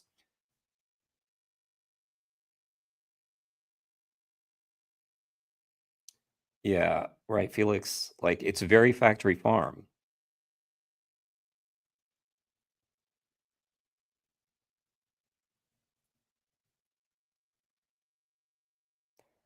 Yeah, I disagree, Jeremy, completely. I think that this is making it all about the humans, not hard-earned about the donations, animals. paying people to do things. There's a lot of assumptions being made that this is the most effective, that this has been the most effective. And similar to the guy that was the reducitarian guy that David Rams talked to, no, like, no, I don't think that's the most effective thing, advocating reducitarianism. And his argument was similar to that, that it's actually selfish on our part to be purist. It should be about what's most effective for the animals. Well, you haven't demonstrated that reducitarianism is most effective for the animals. In fact, if you're advocating reducitarianism to people, why would people feel any urgency about the situation at all? That you might be able to do for free. Animaladvocacycareers.org is one place where you can sign up to offer your services. If you're some flavor of computer nerd, you might prefer Playground, which is a platform operated by vegan hacktivists. Pro bono. I mean, I would actually say that there's a lot of groups that probably have like more track record of not getting shit done, that are like the big groups with getting a lot of money. And they're probably the ones that volunteering is probably actually I'll something look at that the movement could do a better job of directing. So I'd be especially interested to hear from people who try and struggle to volunteer their professional services to the animal movement. Again, this might be something that my organization can facilitate, so do reach out. Number 3, speaking up.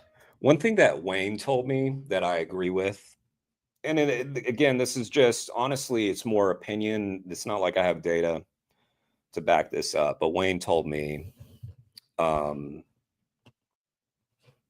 that our movement isn't really struggling for money as much as it's struggling for people just willing to do it.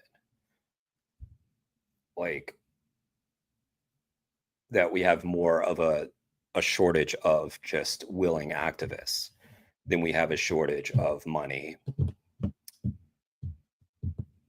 which probably it seemed right to me.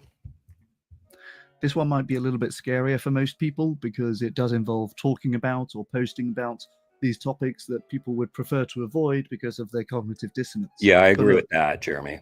People know to take... That was a good point. I agree with you on that. What's up, Chip Guy? Nice to see you. Speaking of boots on the ground activists doing the good work, that Chip Guy doing it all the time. I know y'all already know that Chip Guy, but if you don't know that Chip Guy, subscribe to that Chip Guy. Give that Chip Guy the Jeremy bump. There's 10 people in here, guys. I've reached double dig. A double dig bump. Thanks for being here, Chip. honestly, Chip, it's such an honor to see you in my chat. You are the shit, sir. Take smart people seriously. And you've been sent this video because somebody thinks that you are extremely smart and or influential. And that means that other people probably think that too.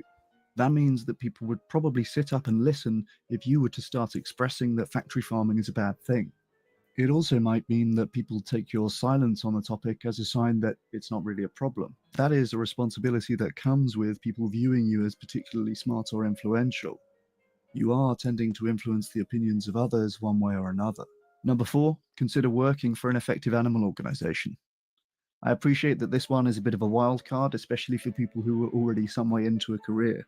But if you're thinking about a career change, or you're in the early stages of your career, you should seriously consider working for an animal advocacy organization. The movement is always aware that it can benefit from fresh perspectives from people outside of the movement coming into these organizations, and sometimes they'll even hire with an explicit preference for people who are not currently in the movement. If you think that this option could be right for you, head over to animaladvocacycareers.org to get started. Highly intelligent or influential people engaged in any of these 4 things will likely save many times more animals than they would by going vegan. In fact, if you're somebody who's been sent this video because somebody else regards you as especially intelligent or influential, it's very likely that you could save tens or even hundreds of thousands of animals. I talk about this more in my video, Upgrade to Vegan 2.0. We're in a situation where most people agree that factory farming is bad, but still support it financially due to incorrect beliefs, cognitive dissonance, and a disconnect between meat and animals. To help fix this, the animal movement needs geniuses, people who are extremely influential and or intelligent, whether or not they themselves are vegetarian or vegan. These geniuses can have an outsized impact for animals through their charitable donations, influence on. Those are kind words. Thank you, Chip. I'm trying, I'm trying. It's not easy. Let me catch up on the chat.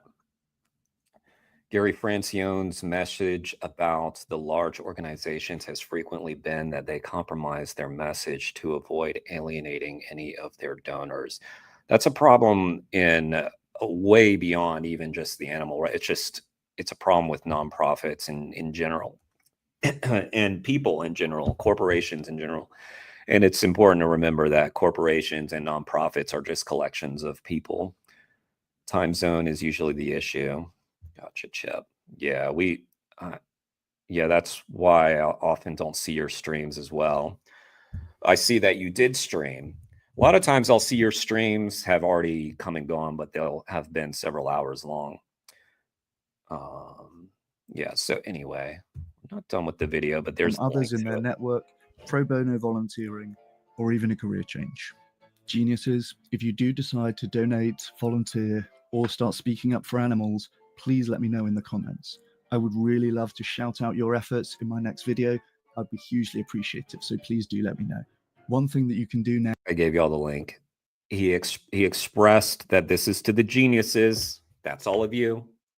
So make sure you comment on his video. Now, if you feel moved to, is to share this video with your networks. If somebody shared this video with you, it's likely that your network is full of people similar to you, and it would be hugely valuable for them to see this too. Vegans, don't hold back on sharing this with the geniuses that you know. Don't be shy, okay? You know who are the very smart people who you know. For me, I got the 3rd highest grades in a school year of about 300, and I'm going to personally send this video to the 2 guys who got higher grades than me. I haven't spoken to either of them for about 15 years, so that will be a bit random, but this is important. Hey, Richard. Hey, Michael. I hope you're both keeping well. The animal movement needs geniuses to help prevent suffering on factory farms. We need you to donate, to volunteer, and to activate your networks. You don't have to do any of this. Of course you don't. But if somebody has sent you this video, you're likely one of the most influential people in society today. And with that comes a lot of responsibility. What you decide to do next will determine how many animals are suffering on factory farms a year from now, and 5 years from now, and 20 years from now. For those who watch and decide to do nothing, well, thank you for hearing me out. For those who decide to do something about it and help us to help animals, thank you.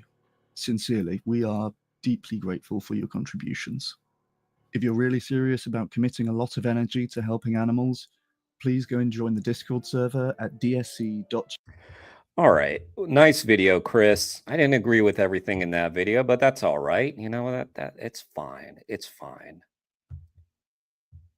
That chip guy is here, which means we auto react to some that chip guy, right? We should do it. Let me catch up on the chat real quick. You know, one thing that importantly fueled the alcohol temperance movement in the 19th century, not dating / marrying people on the bad side. I don't know what that means. What? Not alcohol temperance movement, not dating / marrying people on the bad side. What do you mean? What are you suggesting? Are you suggesting marrying non-vegans or not dating? I don't understand. Explain to me. I'm confused. But, you know, I used all my genius power on that last video. Well, I haven't seen this one, Chip. Let's check this one out. Is this a good one? Or if you want to recommend one, if there's one, you know, I ask people this on my podcast a lot, usually towards the end. I ask, like, is there any, what are some of the videos that you're most proud of?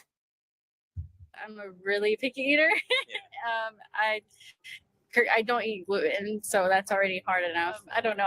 I wish I could control it, but I just started like not eating gluten, and that's like been hard for me. So Okay, real quick. Novak Djokovic, who's about to play in Wimbledon, and I'm gonna be rooting for him hardcore, is famously gluten-free and plant-based. So yeah, you can do it. Obviously. I mean, a lot of times, like when I'm at a restaurant or something and I'm ordering vegan something, like some it doesn't happen a lot, but sometimes people will be like, oh, you want the gluten-free thing. Like some people associate the two. Like, I don't care about gluten, just I don't want to exploit animals. But sometimes they're like, oh, you want the gluten-free thing. I'm like, I don't care. Give me all the gluten. I don't care. Stuff it full of gluten.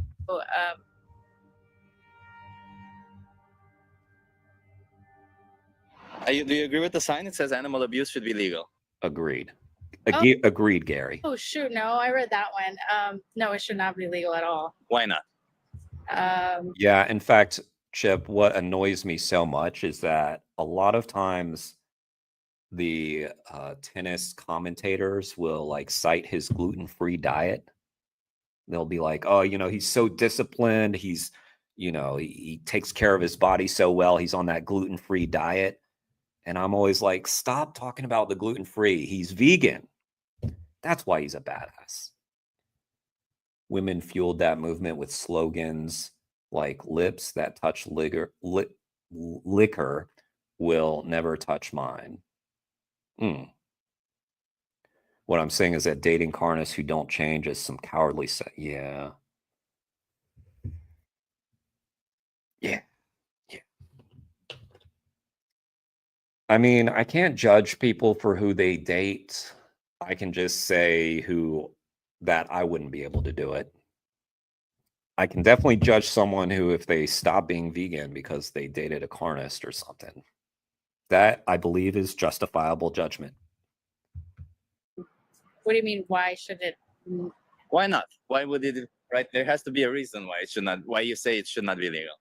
Okay, let me read this really quick. So, Chip, I guess. So, did she say no? Don't put me on the video, and that's why she's blurred? I'm always just kind of curious, like.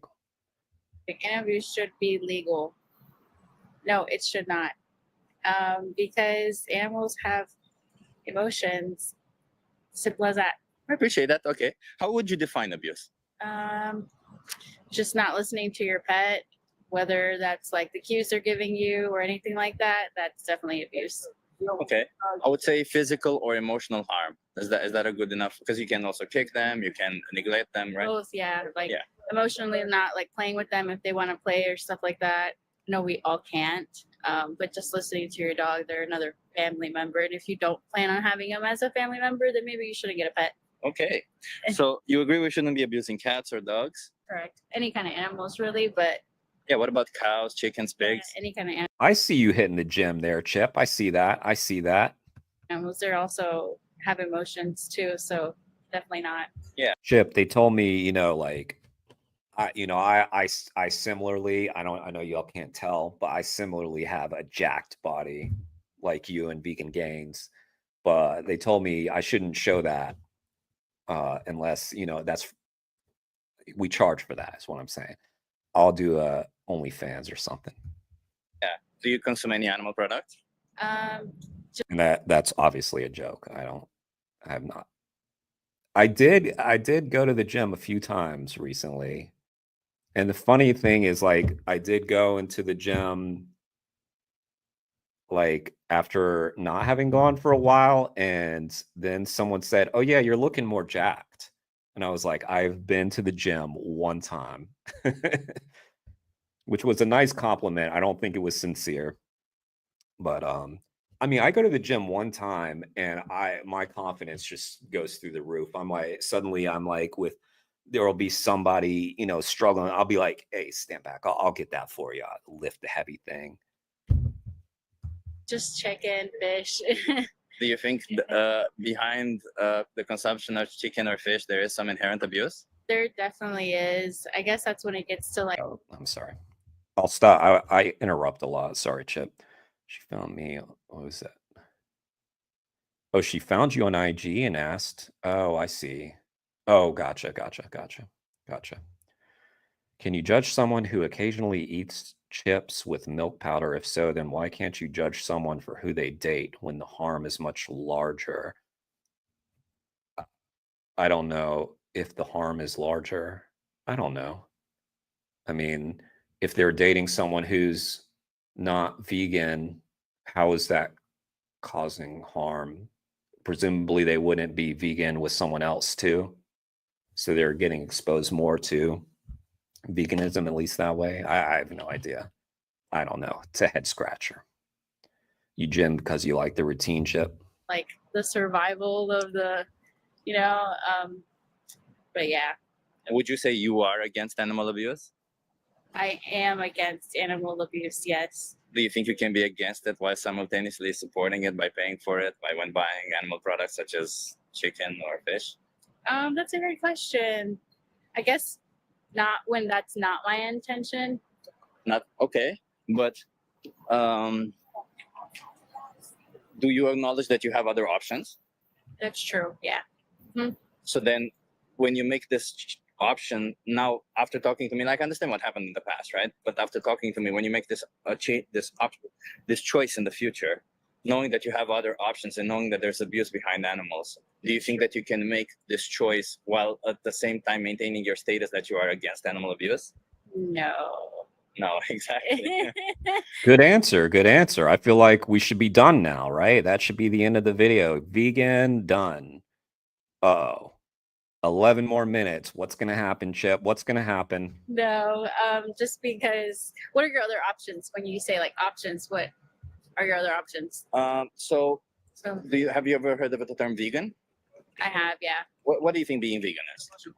I guess just like no animals, nothing, greens.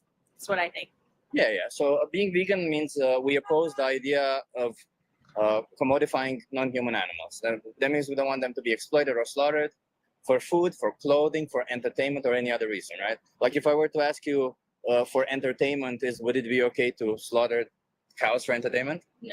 No. So then it's kind of the same thing for food, given that we have readily available options different. And when I say options, because you asked me what options mean, I would say plant-based options. You've done a great job laying this out in a way that's, at least to this point, there's no way to wriggle out of it, Right. Nowadays in the supermarkets, there's plenty of available options. And if you're tight on the budget, you can even choose like beans, lentils, pasta. I mean, I guess if she was proud of how this video went, we wouldn't be blurring her face, right? Rice and tofu, all of these which are cheaper, right? Yeah. Yeah. So is there anything holding you back from being vegan? Because it sounds like you align with this definition of veganism. just to be honest, yeah. I'm a really picky eater. Oh yeah. Oh yeah. I forgot. It's about gluten. I don't eat gluten, so that's already hard enough. So going vegan is definitely would be challenging. It's not like you can go to McDonald's and get, some stuff. What do you get if you go to McDonald's? What do you? Don't go to McDonald's. I don't go to McDonald's, and I'm from Amsterdam, and in Amsterdam, the McDonald's they have vegan options. So That's so cool. yeah, they don't have it here, unfortunately. But Okay, so just to give her a little bit of like the a little bit of kindness, right? Okay. The excuse that she's giving that I'm a picky eater, I'm gluten free, that's bullshit. We all know that that's bullshit. However, the way she's presented, like I'm already a picky eater, so I understand why it might be. I understand where her brain is making it seem harder to her than it actually is, but so she hasn't gone completely sideways yet, in my opinion. you don't have to go to McDonald's, right? And you can Yeah. get fries if you want at McDonald's. Those are vegan. And the idea is, do you think that because you said you're a picky eater, right? Does the oil that it's cooked in matter as well? I mean, I would say it matters. I don't think they cook oil in animal fat because it would be way too expensive for them. They usually cook it in vegetable fat. But like lard and Some places are doing that. I think in America, so I think where you're from, Chip, the fries are vegan, and in America, they do cook the fries in lard. Because I'm pretty sure that the fries at McDonald's are not vegan in America,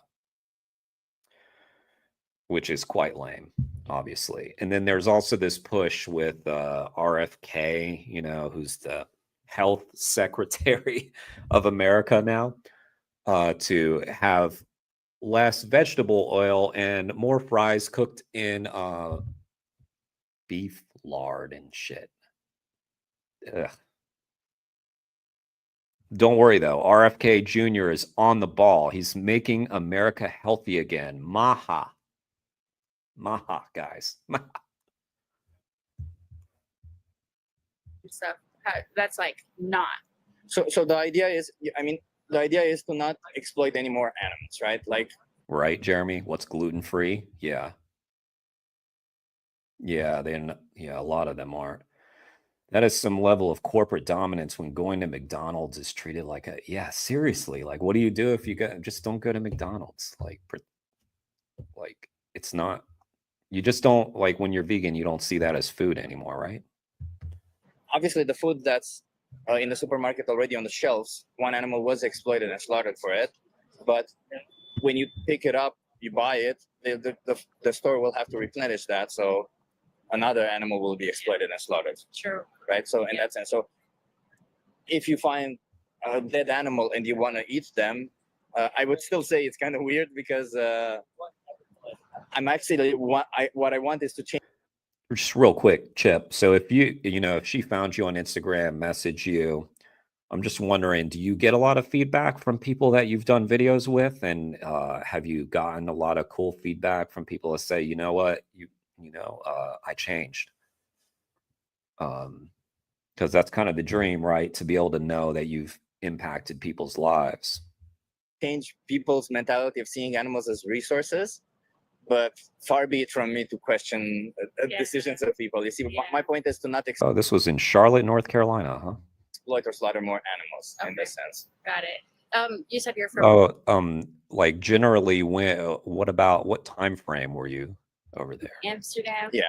There's a lot of like vegan options, like I guess compared to here. Say.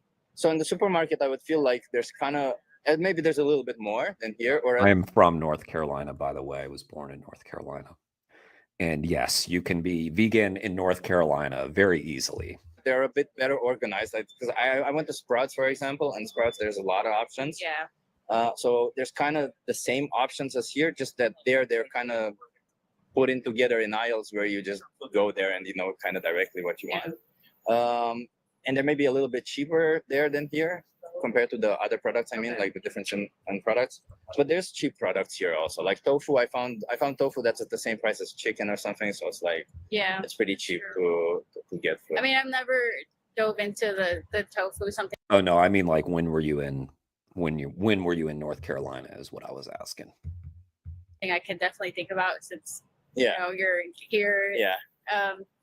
Yeah, that's something I can definitely think about. More. Yeah. Because at the end of the day, you have to ask yourself, which side do you want to be? Do you want to be violent towards animals or not? Yeah. Right? Because when you buy an animal product, it is violence. Right? What if like the animal, like for example, a cow, it's just like passes away of old age? Do you still feel like it's like you can consume them then, or not really? Still the same thing? I would say for me, in this context matters, right, a lot in this question. So in the context of this current world, I would say it's still kind of perpetuating the idea of animals as objects or as resources, right? Because let's say Got it. if a human being dies, would you think, can I eat them?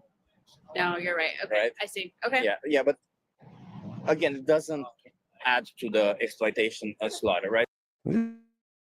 So far, I mean, we're halfway through. So theoretically, it has nothing to do. It's just the idea of this mentality, right? And I think animal agriculture kind of started in that way, where animals were at some point dying, and then we said we'll eat them, but then farmers just started cutting corners and said, well, we'll kill them before that. And at some point, Torture them, I guess. Yeah. yeah, Got it. Okay. because let's say for chickens, what age do you think chickens get killed at? They can live up to 10 years, 5 to 10 Probably years. like right away, and a month in or something. I don't know. As soon as they're big. 40 days, 40 days, Wow, yeah. okay. Yeah, because the minute they grow, so now the broiler chickens that are grown for meat are different than the chickens for eggs. And the chickens grown for meat usually grow up in like 40 days, and then they don't grow anymore. So for farmers, it would be useless for them to feed them going forward. It would just be a waste of their money. Because for them, it's a business at the end of the day, right? Yeah. So do you think we should see animals in this way as resources, as a business? No. This is I like, Chip, how you're balancing giving information with getting the questions out. Sometimes, sometimes I think people, I've seen people like overload with information without giving the person a chance to kind of give their feedback. No. So your perspective is more so in like. Oh, and by the way, you're the expert at this, Chip. I am not the expert at this, but I'm just saying that's from my perspective. You've done a way more than this than me. The farming and like industry, is that correct terms to say? Yeah, but small farms do the same. It's not necessarily large farms or Yeah. small farms that treat animals differently. Okay. My idea is more that, well, not the idea of veganism. Do you know what veganism is, by the way? Not like the full. I guess I couldn't say it back to you. Yeah, I already said it, right? Yeah. I'm sorry, I already talked to some people. I'm sorry. Yeah, so it's the whole idea of veganism is that we change this view of animals because we're also animals, and just because we're more intelligent than them in certain ways doesn't give us the right to exploit and slaughter them, right? True. Because that's kind of what we do. We say we have intellect over them, therefore it's okay to do this to them. Yeah, that's true. Okay, cool. Okay. Yeah. How do you feel? Do you feel like you want to make this change? I just started like not eating gluten, and that's like been hard for me. So probably gradually going into it, and now that you've kind of like educated me on it, given me your perspective, it's something I will definitely think about in the future. Will I change like today, right now, tomorrow? Probably not. You know what? I will say that I can't remember what the context was. Okay, I don't remember what the context was. Someone was telling me something, had something to do with work. I don't know. I can't remember. Anyway, my answer was the same as hers. This is something I'll think about, even though I did intend to do the thing that they were saying. So I don't know. Sometimes sometimes people say that and they do mean it, that they are actually maybe even beyond thinking about it, are just gonna do it. But she did also say, am I going to make that change today? Tomorrow? Probably not. Yeah. So how many more animals should be exploited and slaughtered Good for question. No more. I'm just kidding. I don't know. I wish I That was a great question. could control it, but you know. But you can control it, right? I mean, I actually talked to 2 homeless people today, and they can do it. Well, I mean, you have a choice, Okay, right? I can try to start being vegan. Yes.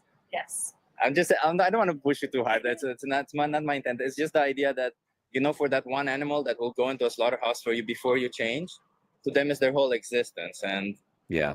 if we can spare one individual for that, it's still a big deal, right? Yeah. And one person switching to a vegan or plant-based diet or going vegan can save up to 100 to 200 animals per year, which is a lot of animals. Okay. Okay. Yeah, I will definitely try it. Not 100%. Let me give you some resources that would help you out with this, okay? I think that's the way to go with this. At this point, it's like, what do? Do you keep pushing it, or do you worry that you're turning them off at this point? It's really a crapshoot, right? I appreciate you stopping by and talking to me. I would say Challenge 22 is something that you might be interested in. Okay, cool. They hook you up with a nutritionist to send you recipes every day for free. Okay. And if you're gluten intolerant or something like that, they can help you out with that also. Okay. You even have personalized help. So if you can go on this website or if you scan this or go on this website and type in this code, it's a code that I made. Okay. You also have resources there, like personalized help even. Somebody can log in with you on the Discord server and help you even further. It's going to depend more about who she has in her life. She'll be somewhat more likely to join a vegan coworker going to a vegan restaurant. Yeah, I mean, hopefully she has the self-motivation. I mean, I can only point to myself, but having watched Earthlings when it's like undeniable and it's, you can't ignore it at that point. You've seen it. But it was at that point required no, friends. I would have been fine to be friendless at that point. But there's a lot of nutritionists there and everything.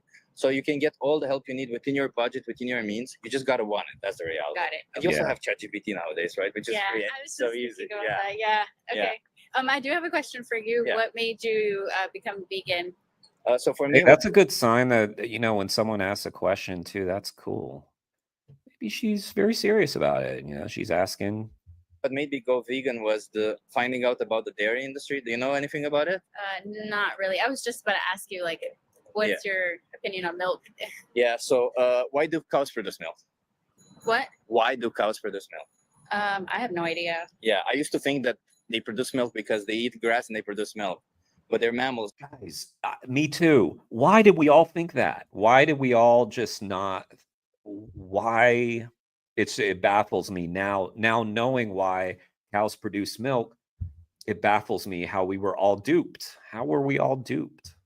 It's just like us, so they produce milk. Or I mean, like, just not even thinking about it. When they have babies. Okay. So farmers, they don't wait for them to get pregnant on their own. Like, oh, I want to get pregnant today. They forcefully impregnate them. Like literally, somebody puts their hands in their anus to hold their cervix and inject bull semen.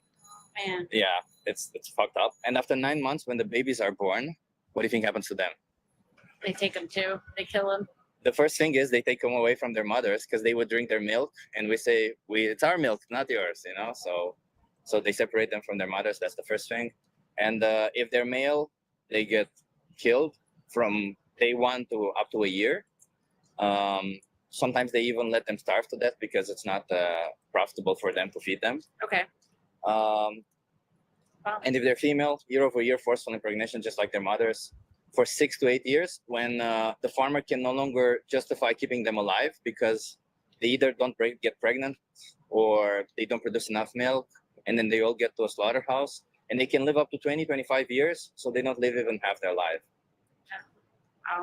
Yeah. So once you found out about that, you were like, I just couldn't justify it because I'm also a picky eater, and I kind of know the products that I usually buy. So for me, it was like, I just got to go to a supermarket now and check the replacements of all these products. Yogurt, I replaced it with soy yogurt. Eggs, I couldn't find a replacement for eggs. I used to like eggs, so I just stopped eating eggs. It's okay, and I don't even crave them anymore. For me, I think like my taste pleasure or I don't know, my pickiness does not trump what's happening to the animals. It's not more important. I think they go to way more. So I just couldn't not live with myself. I would still feel guilty doing it. So I don't like feeling guilty. So that's why I did. Okay, that's a good response. Definitely a new perspective, and definitely something I will have more in my mind. I was not educated to it as much. Yeah, I understand. Everyone's like vegan, but what is it really and why? So yeah, thank you so much for Thank you for having this conversation with me. Oh, no, fist bump. Yeah, because I've been shaking a lot of hands, so I'm doing a fist bump now. It's better for everybody. Awesome. Have an awesome day. What was your name again? I'm Chip. Nice to meet you. That was great. Thank you. Let's be fair towards animals, okay? Yeah. Yeah, thank you. Have a good one. Really, really nice. So, what else did she have to say? And was she just kind of embarrassed, or was she just embarrassed how she came across, or something, or what? Did she give any feedback on whether or not she whether she wants to make the change or what? Where are we at? Where's my thing? Okay. Wait. Hang on a sec. Sorry, I'm having issues. Copy that.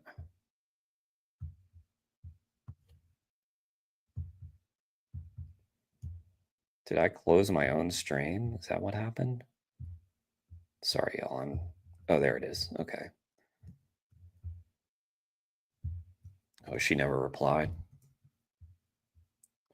There's that video. You guys make sure you go sub to that Chip guy. That was a great video. You're very good at that, Chip. Thank you for all the work you're doing. And yeah, made a difference in America too.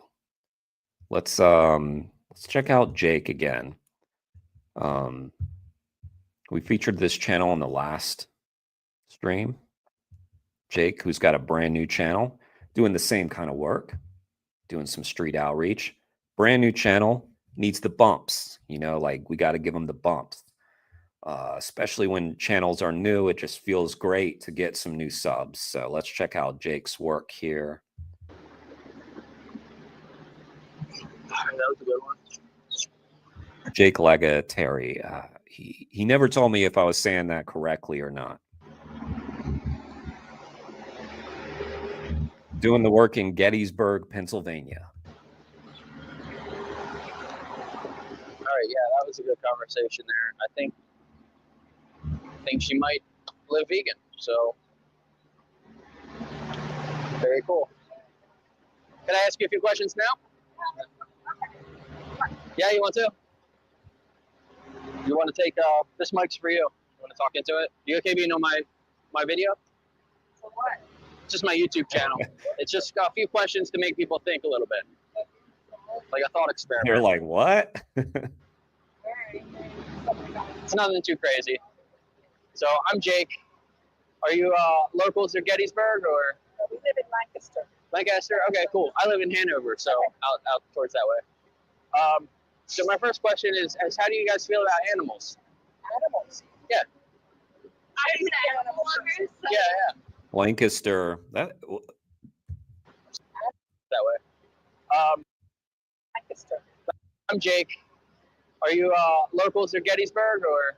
We live in Lancaster. Lancaster. Oh, she said it right. Oh, he said it wrong. I was like, how did she mispronounce her own town? It's Lancaster. That's Amish country. Okay, cool. I live in Hanover, so out towards that way. So my first question is how do you guys feel about animals? Animals? Yeah. I'm an animal lover. So yeah, yeah. She takes in anything that's trapped. Yeah, right? Yeah. Do you have any pets? Like? Yeah. Thanks for being here, Chip. You're the man. I really appreciate it.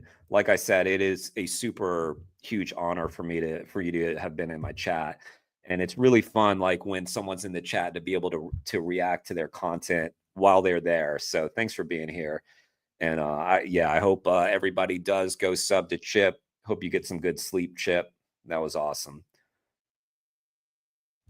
Has Vegan is posting more again. Love that guy. Okay, I'll check that out. Cats, dogs. I have cats, dogs, rabbits, deers. Yeah, rabbits. That's cool. I had a rabbit. Love rabbits. So, would you agree that your pets and these animals, they have their own experiences and their own personalities? Yeah. Okay. Let's wait a second.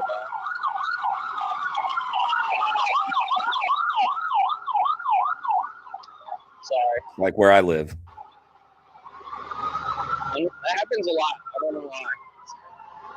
But so I know why. It's because people keep eating those hamburgers and they get, you know, clogged up arteries, and they got to send the ambulance for them. If people would just go vegan, we'd have a nice quiet stream. How do you feel about animal abuse? Are you guys against animal abuse?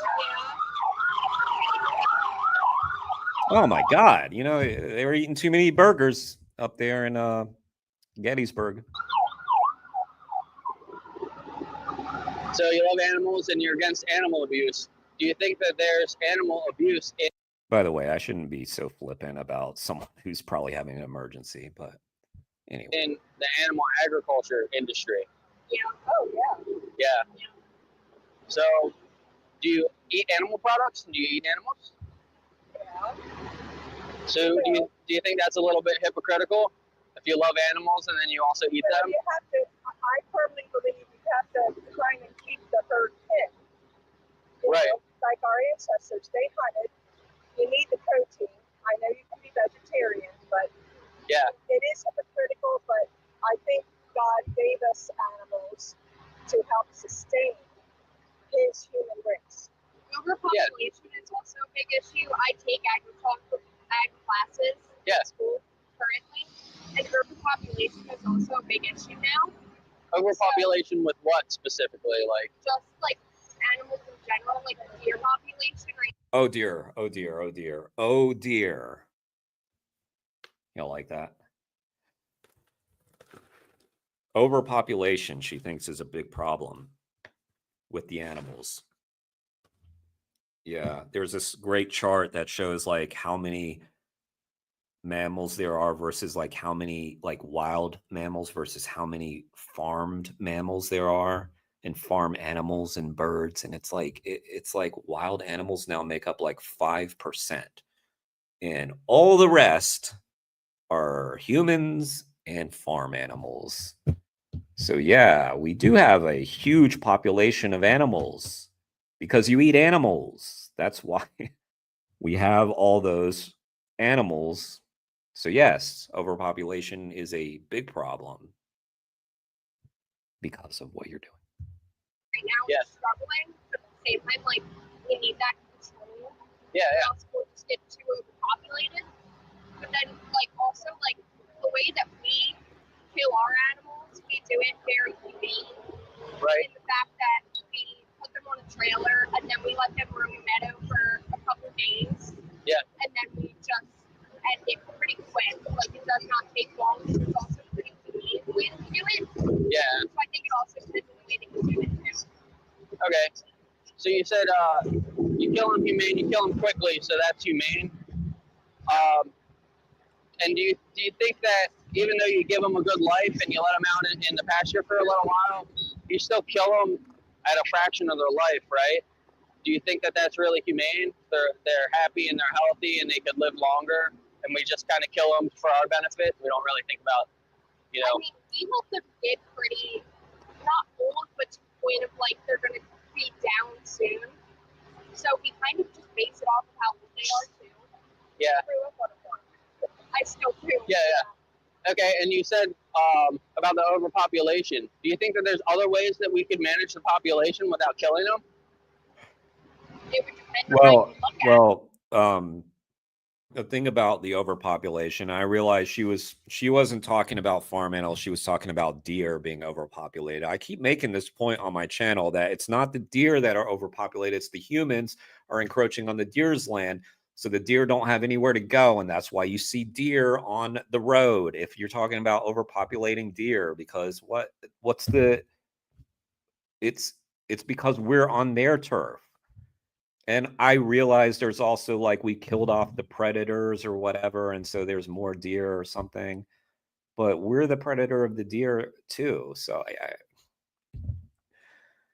I don't know. It's just I wish we could just leave deer alone and all animals, but there's a sense that like, oh, the deer are overpopulated. Like, what does that even look like? I love when I see deer. I don't understand. Would I be upset if I crashed my car because I hit a deer on the highway? Obviously, it would be my fault, though, not the deer's fault for being overpopulated. Yeah. So like there's some feed that they put some type of drug in it or whatever that makes the deer like not fertile anymore. So then That's fucked you up can too. I just let the deer breed. It's fine. It's fine. put that feed out, have them eat that, and then over time that'll lower the population. There's research on it out there. Couldn't give you a specific like link, but you can check it out for yourself. Don't just take my word for it. I want a world where it's mostly deer, and the deer are discussing how the humans are too overpopulated. But I'm out here just trying to get people to think a little more and do their own research, you know? So I just like the research-based stuff. yeah, exactly. So I take ag classes, and I'm into that type of stuff. I grew up on a farm. Yeah. I still do. So I'm into like that type of stuff. And the way that we do it is like basically humane. Yeah, so how do you guys do it? Like what animals do you have on your farm? Currently, we're only doing steers because of other family issues with milking. But we put them on trailers and then we take them to the pasture, and then they roam for a couple days to get comfortable, and then it's just like real quick. Like sometimes we'll just put them under anesthesia, like with a blow dart. Sometimes we won't. Sometimes we'll just straight shoot them. Yeah. You like that's what you guys use, like a gun, you shoot them? You just shoot them in the head with a gun? No, not in the head anymore. In the heart? We do it the quickest way possible. We don't do it ourselves. We hire someone that's a professional at it to get it done as quick as Oh, okay. So you guys wouldn't, but would you do it yourself if you had to do it yourself? I would do it if it was needed, yes. Yeah. Why do you guys have a professional do it then? Probably costs more money that way, right? The butcher does it. So yeah, the butcher does it. Butcher cost. Yeah. So yes. But you take it to the butcher, right? Yeah. You take it and you pretty much give it to them. Yeah. So you don't see what they do actually to them. You stand there and watch them. Sometimes not. Depends. Yeah. Do they also butcher other? Our butcher? Do they? Yeah, they butcher from other farms and stuff too, right? So like, a lot of the animals like end up in the same slaughterhouses and We the same don't believe in butchers. slaughterhouses. Yeah. Slaughterhouses and just straight butchering are kind of different. Slaughterhouses are very. We actually rescued a horse from a slaughterhouse. They were gonna like put nails in his feet, and it was gonna be really awful. Yeah. Whereas like we don't believe in that type of stuff. We don't do that type of stuff. So, but you still like you said. Just to cycle back, she's given a whole story. Her story, if y'all remember, was that the animals were put here for us by God to do with as we please. And she admitted it's hypocritical. So now she's telling us about this fantasy farm of hers that is so humane. It's bullshit, by the way. You know it's bullshit. But let's hear her out. You wait until they're older to kill them, right? But how do you make any money if you do that though? Because cows. We don't make any money off of it. Then why do you do it? Yeah, we have a big household, and it's something that has been a generational thing. That we got that farm many years ago. So you just exploit animals for fun. You don't even need them. What are you talking about, lady? My great grandparents got it. So we just kind of keep up with it, but then we stopped milking. For what? The Montpelier Gray. For what reason? We did not want to give up the farm, so we kind of settled with just steers and like other animals that don't require so much maintenance. This is another level of weirdness right here, where it's just like, it's just the thing we do. That's just what we do. We're just people who do that to animals. This is weird. Yeah. So that's why you stopped the milking because it was just too much. Really sick and Oh, sorry guys, I'm not caught up on the chat. I think mine was frozen or something. What's up, Mary? Nice to see you. As long as the aliens call us alien.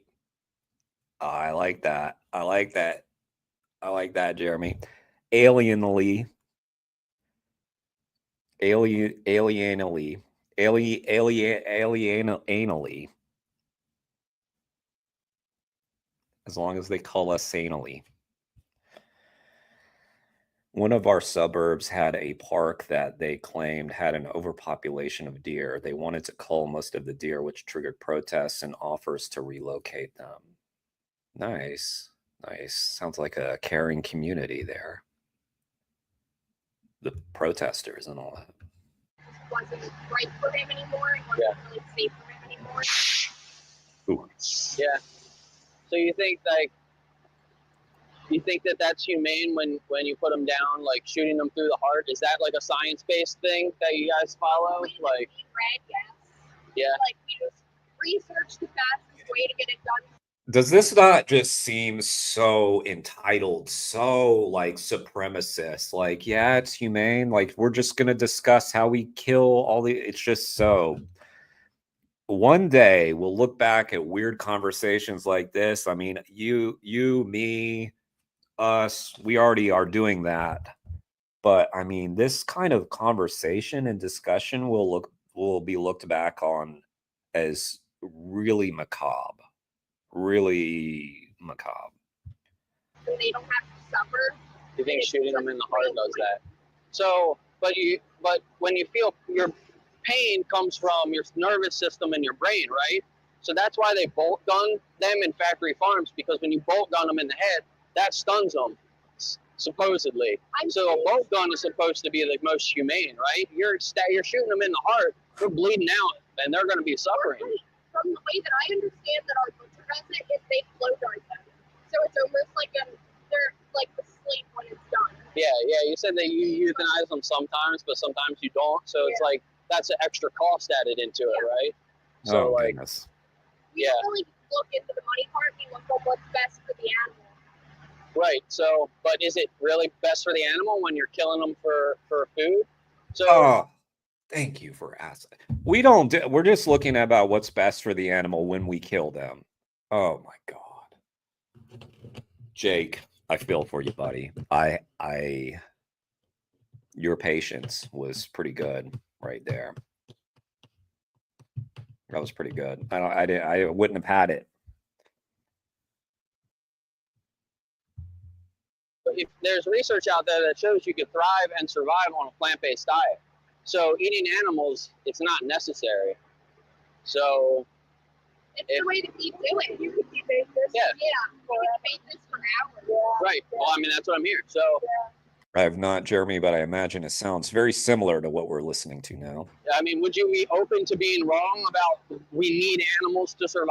Like, do your own research and look into some of that data that shows you can survive and thrive on a plant-based diet.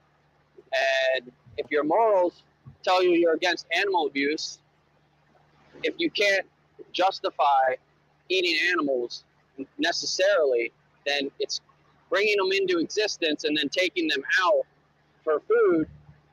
It's not. There's no way to really justify it. You know, it's abuse there at that point because it's unnecessary.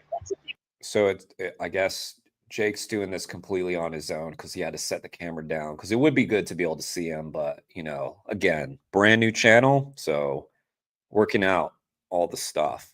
But it would be cool to have everybody in the frame. But I guess, you know, it's important to have them. Definitely, it's more important to have them. So that was a good call.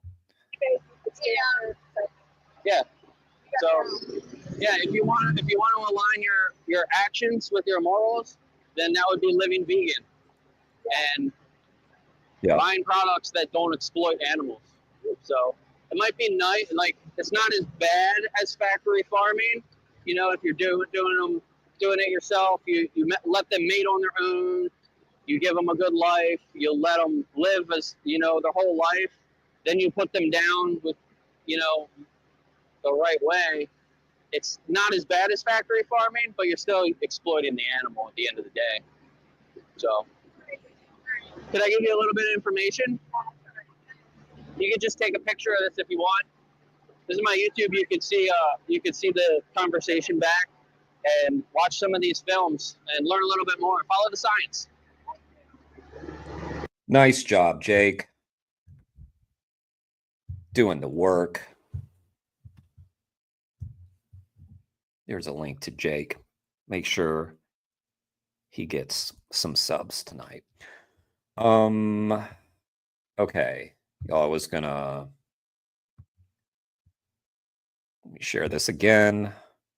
This documentary came out. If y'all weren't here earlier, I've been talking about this is a great film. Watched it last night. Incredible. On Amazon Prime.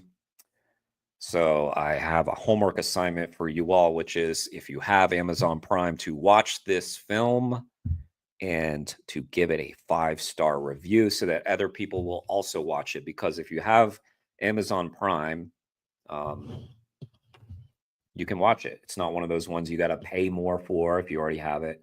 If you already have Amazon Prime, that means a lot of people could stumble upon this film, watch it, and be influenced by it. And this film was fantastic. It's about this undercover investigation that took place in Spain. It's really well done, really well made, really harrowing. Choked me up multiple points in the film, which is pretty hard to do.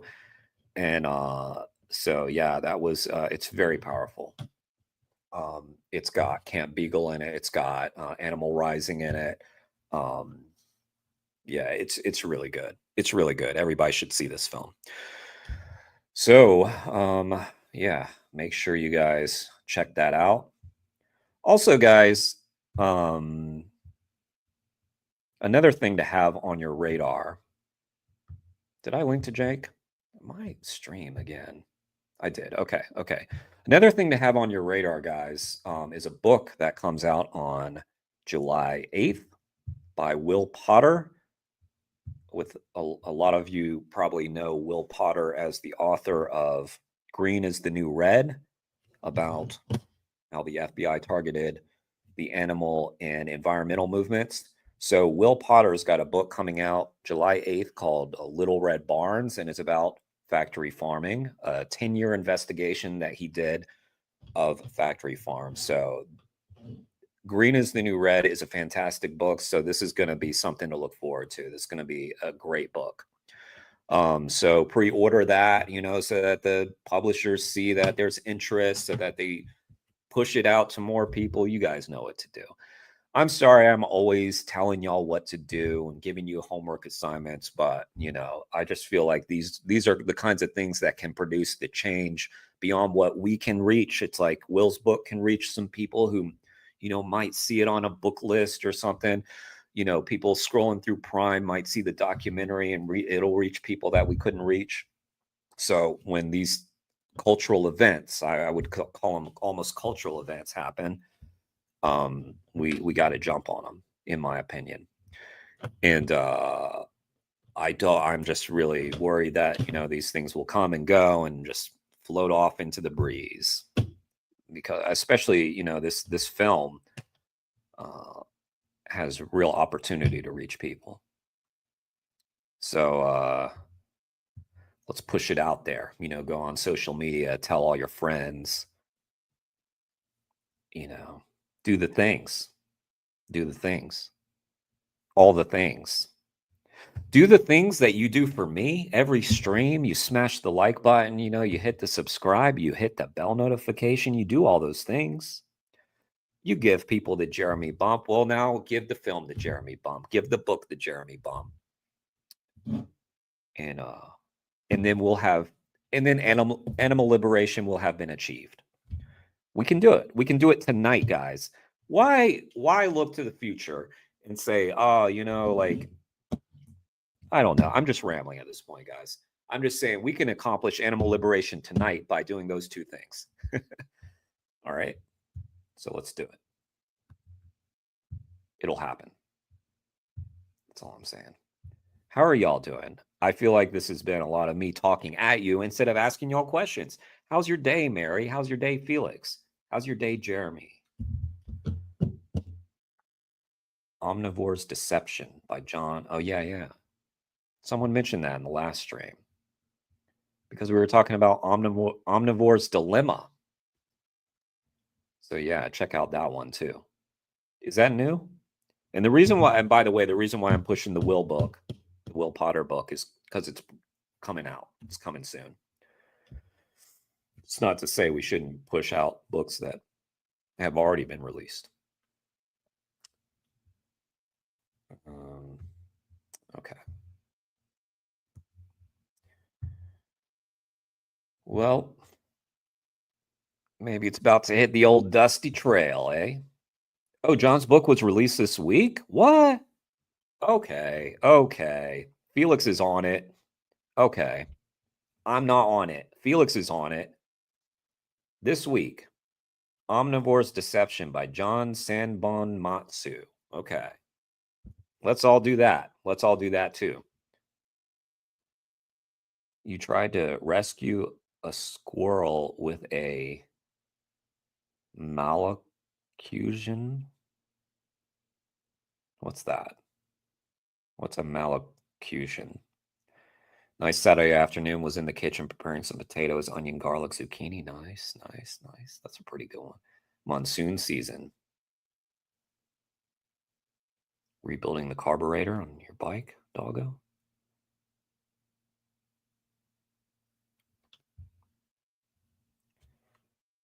I don't know if I'm going to do it tonight, but that game I was playing, who was there for it? Doggo? You were there? Mary was there? We were playing Wolfenstein. That was good. Oh, that was good. And you know it was good because I almost did a full 24 hours. Oh, nice.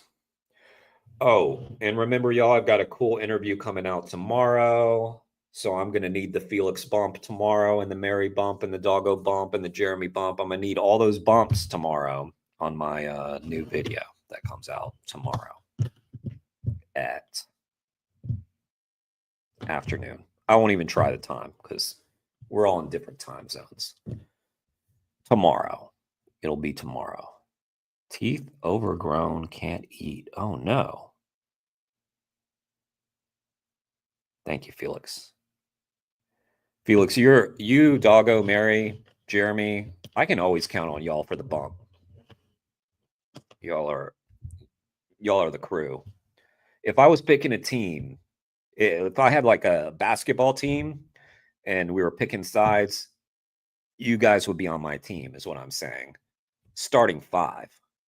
Me, Felix, Mary, Jeremy, Doggo. That's 5. I'm sorry if someone else is out there and they didn't hear their name called. But, you know, there's always the bench. There's always the bench. I mean, let's face it, Mary's going to hurt her ankle or something. So, you know, you'll need. I don't know why I just picked on Mary for no reason. I don't know why I did that. I'm sorry, Mary. Probably just because you're the woman. And I run a patriarchal kind of chat. You know. I'm not sure why I haven't ended the stream yet. Or why y'all stayed for this part. This is the part of the stream that just goes on. Probably should have just ended. Probably should have ended a while ago, but here we go. Now I feel like I should keep it going because I made it weird. This is like when, you know, like you're trying to get out of like a dinner or something, and now it's weird. What do you do then? What do you do? I think we got to talk it through. That's what we just got to talk it through. How long did this stream go? Let's take a look. 2.5 hours. It's so reasonable. You know what? My reaction streams are reasonably linked. My gaming streams, unreasonable. Unreasonable. Problematic, you might say. Unhealthy, you could say. A lot of not exercise being done. A lot of not reading getting done when I'm doing those gaming streams. Guys, but it's fun, isn't it? Yeah, weird can be fun. But you know what? The whole while we've been talking, we've been sharing undercover inside the bunker. See, I did it. Watch again. Yep. But damn, that was good. That was a good film. And I didn't even hear about that until like a couple weeks back when Camp Beagle said something about it. They just snuck up on me. He snuck right up on me. You know what? Let's watch more Jake. I can't end the stream like this. It's weird. And we might as well help somebody out while we're doing it. Okay. Wait, why don't they let me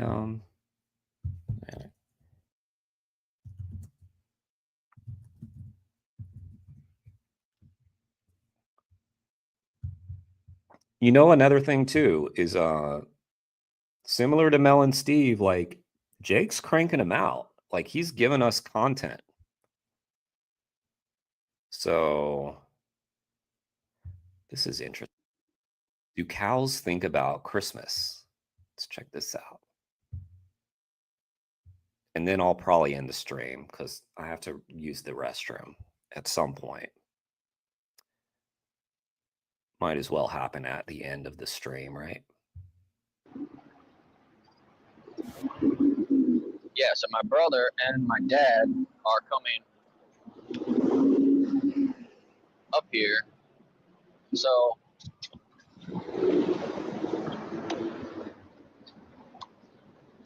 I should have just messaged him. Encore, I didn't that's right. check to see if he messaged me.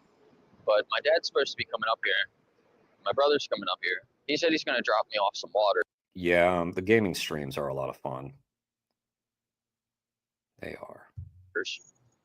I didn't go to the grocery store like I thought about earlier. See, Jake and I are similar, are we not? Here's Jake just kind of rambling before the video starts, and I feel like he and I feel like we're blood brothers, me and Jake. I feel like we're similar guys. I went to the coffee shop. I too, guys, I too went to a coffee shop. Got a coffee, but I didn't go down far enough to the grocery store. I wanted to get some waters, and if people have a conversation with me, Jake's got me at the edge of my seat to see where this story goes. then I was going to give them a bottle of water because it's hot as hell out. We got the burp in there.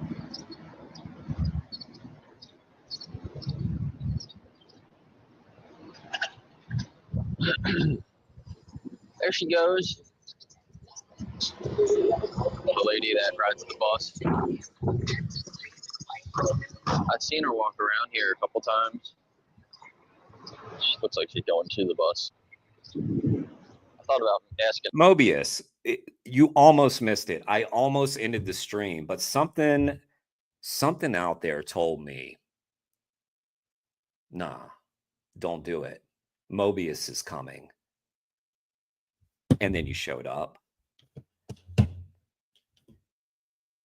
I'm glad I listened to my intuition. That's what I was thinking, guys, the whole time.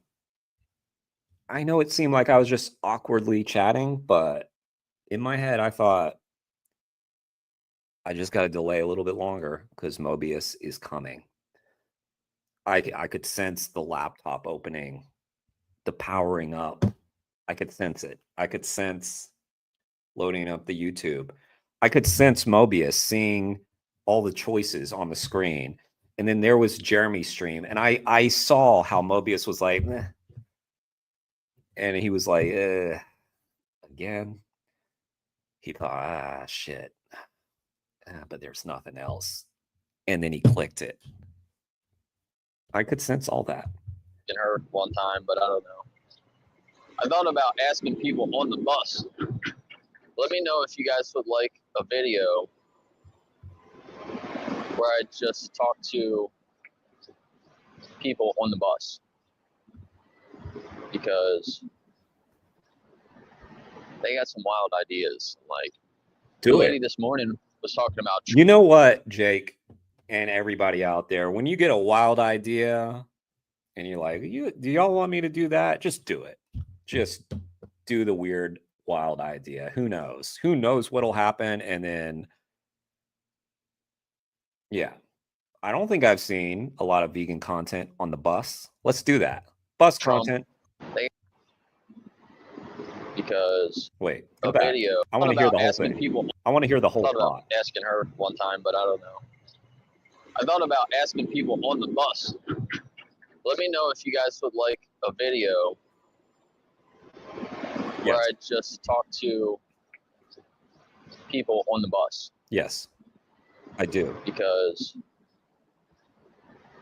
they got some wild ideas. Like the lady this morning was talking about Trump and oh boy, you know, Iran and political. Oh, I bet it was a very insightful conversation, I'm sure. You know, like the conflict in the Middle East. So it's just interesting to hear other people's perspectives on things, you know. Don't get me started, Jake. I almost got through a stream without thinking about Donald Trump. Damn it. Damn it, Jake. And that's why I'm out here. Like, obviously, I have a bias. I have my own opinions, but I try to look at everything objectively. Like, and I try to respect other people's opinions. And I always try to give them a chance to, like, explain themselves. Like really dig into the details. And I want to see the justifications and why people think the way that they do, you know? Yeah. And I want to challenge my own ideas. And Mary, what? Lurking the whole stream? Ridiculous. I don't believe it. I don't believe it, Mary. Because had you been lurking the whole stream, that whole part where I was talking about Vegan Gains' body and I was teasing the fact that I have a similar build as Vegan Gains, you would have been all over that. You would have been like, yeah, rip that shirt off. But you were quiet. So you weren't here for that.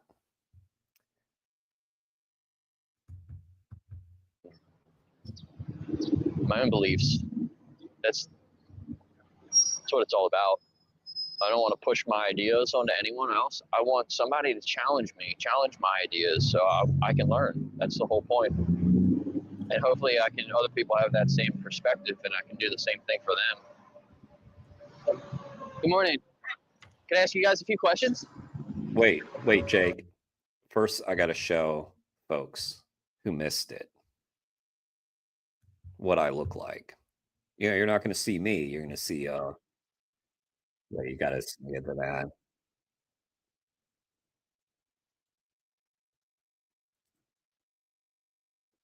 I'm waiting for the ad.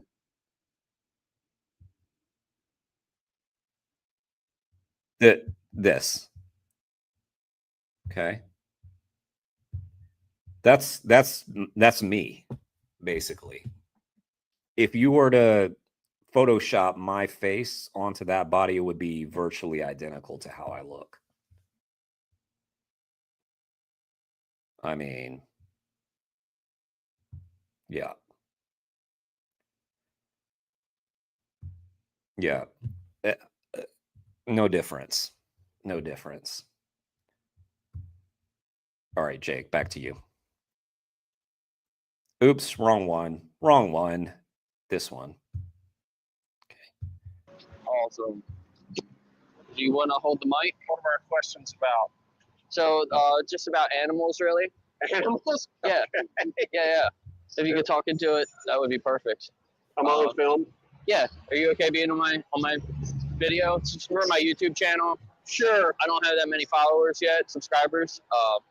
But you do have the Jeremy bump. Yeah. So my first question is just, how do you feel And what about could be better? What could be better than that? animals in general? Well, I think animals were put on Earth for man to use to their benefit. Right. Yeah. And so. Oh God. What? Yeah. You know. So, but People abusing saying that animals shit. is clearly not true. But ultimately, mankind has dominion over animals. Right. So that was kind of my second question. The pervasiveness of the arguments, you know, the dominion over God. Oh man. Do you think that it's okay to abuse animals, or how do you feel about that? Well, So you just answered that. You're against animal abuse. Well, so then it gets gray, right? What constitutes abuse? Yeah. So what do you believe? Do you think that there's abuse in animal agriculture?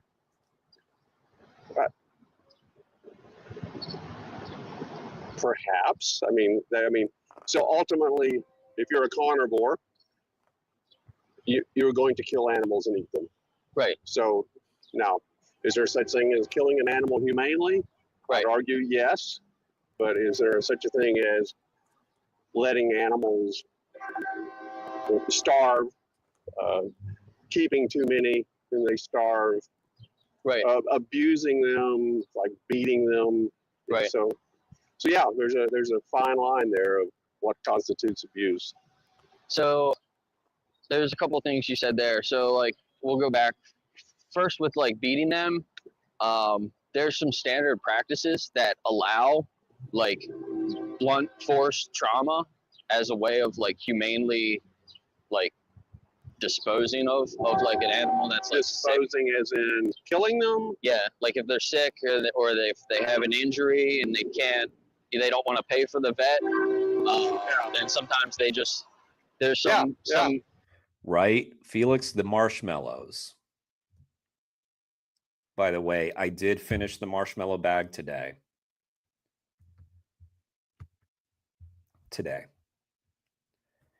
So that was the second bag of the full-sized ones. And I kind of wish I had more, honestly.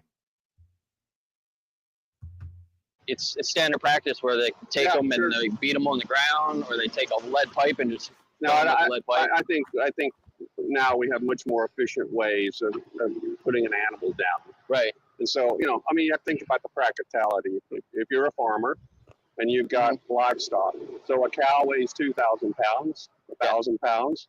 So loading up a non-ambulatory ambulance into a trailer, the only way you're going to do that is drag that animal into a trailer. Yeah, they like pick them up with forklifts.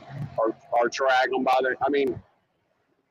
or you could call a vet out and put them down. Drag non-ambulatory ambulance in 1,000 pounds. So loading up a non-ambulatory ambulance into a trailer, the only way you're going to do that is drag that animal into a trailer. Yeah, they like pick them up with forklifts. Or drag them by or you could call a vet out and put them down. But I'm a farmer, and people. Oh boy. Now, I would never beat an animal to death. Right. Certainly, a shot to the head with a firearm will instantly put an animal who's laying in their own excrement. Right. Buzzards literally sitting on them, waiting for them to die. Yeah. So that would be a humane. So they're in that state. Why? Why are the animals laying in their own waste? Buzzards, like what? Okay. The state of your farm doesn't sound great. Way to put down an animal, right? If they're sick and if they can't, do the basic things to take care of themselves. Yeah, if they're down, they're not getting up. So do you think that the animals that are healthy and young that we're forcing into slaughterhouses, do you think that's humane? Yes. Even if it's just like, the bolt gun, but even if they're healthy and if otherwise they'd be living their lives? Yes. Mankind are carnivores, and animals are for our... That's a new one for me. Mankind are carnivores. Okay. Even most meat eaters don't say that. But, okay. Right. So you realize the guy talking to you is a vegan, right? And fully upright. Okay. Yeah, sure. I know a lot of carnivores that survive on plants. For our existence. Would you be open to being wrong about that? If they're sure, I'm always open to being wrong about. yeah, history is full of people. This very town is evidence of people who were wrong about a topic, and many people died over the issue. So certainly, He's talking about how in Gettysburg there's a lot of people who eat meat and they died because they got heart attacks. I think that's what he's referring to. So there are studies out that say that you can survive and thrive on a plant-based diet. Yeah. So we're omnivores, so we can eat plants or animals. Yeah. So I don't think that really justifies eating animals, though. It doesn't really mean that we have to. Certainly. So, but what if I really like prime rib? Right. So it's fuck yourself. kind of what you're okay, so deciding between. Let me what if I really like prime rib? That's how he sounded. Flip it back to you. Since we are omnivores, right? And some people choose. I thought we were carnivores. Now we're omnivore. Okay. You know, he's going the right direction. To be plant-based. Yeah. And some people don't. So as long as the people, I mean, so what's your criteria then for saying? Hey, Jake, you already turned him from carnivore to omnivore. Already you got him part of the way. No, we should force plant-based protein on every human on Earth. Yeah, so I think that the animals have their own subjective experience of life.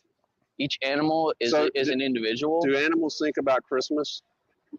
No, but I think they think about their family and their relationships. Do they think about their child's birthday? They think about. Those are human concepts, sir. I mean, do you think about cow things? I mean, what are cow things? What are some cow things, guys, that humans, I don't know. It's too much. It's too much. Dude. About the child, yeah. I'll tell you this. I can gather cattle. I can separate the moms from the calves. And that afternoon, after I ship the calves, the cows will be out in the pasture grazing. Yeah. And the bulls will be looking to mate with them to do it all over again. Yeah, that's wrong.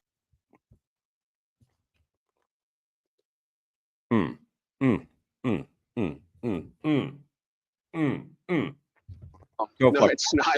Go fuck yourself. Absolutely true. Yeah. Would you like? Honestly, that's the only appropriate response to that. So when you separate the cows, those babies and those mothers will cry for weeks. They don't. They cry for weeks. They cry overnight and they're done. They cry for weeks. They cry overnight and then they're done. It's just one horrible night for them. I separate them. Oh, what a piece of shit. Yeah. Still. I'm a rancher. Yeah. They cry overnight and the next day they're grazing. Okay, so you admit they at least cry. They're grazing, right? Because they have to eat, dumbass. Right. Have you ever been depressed, old man, and then you also had to like still eat food? Yeah, that. Okay.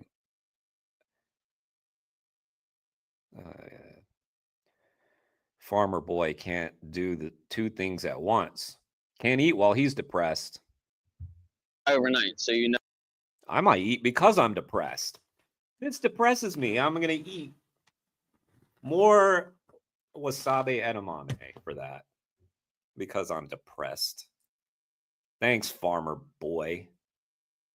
And yeah, I called you a boy because you never grew up, did you, old man? No, you know that they're crying overnight. Only because their bags are full and they want to feed. Not because, oh, my child. No, it's definitely for the child. So we'll do some more research. Watch Dominion. So that Damn, Jake. Damn. Too bad.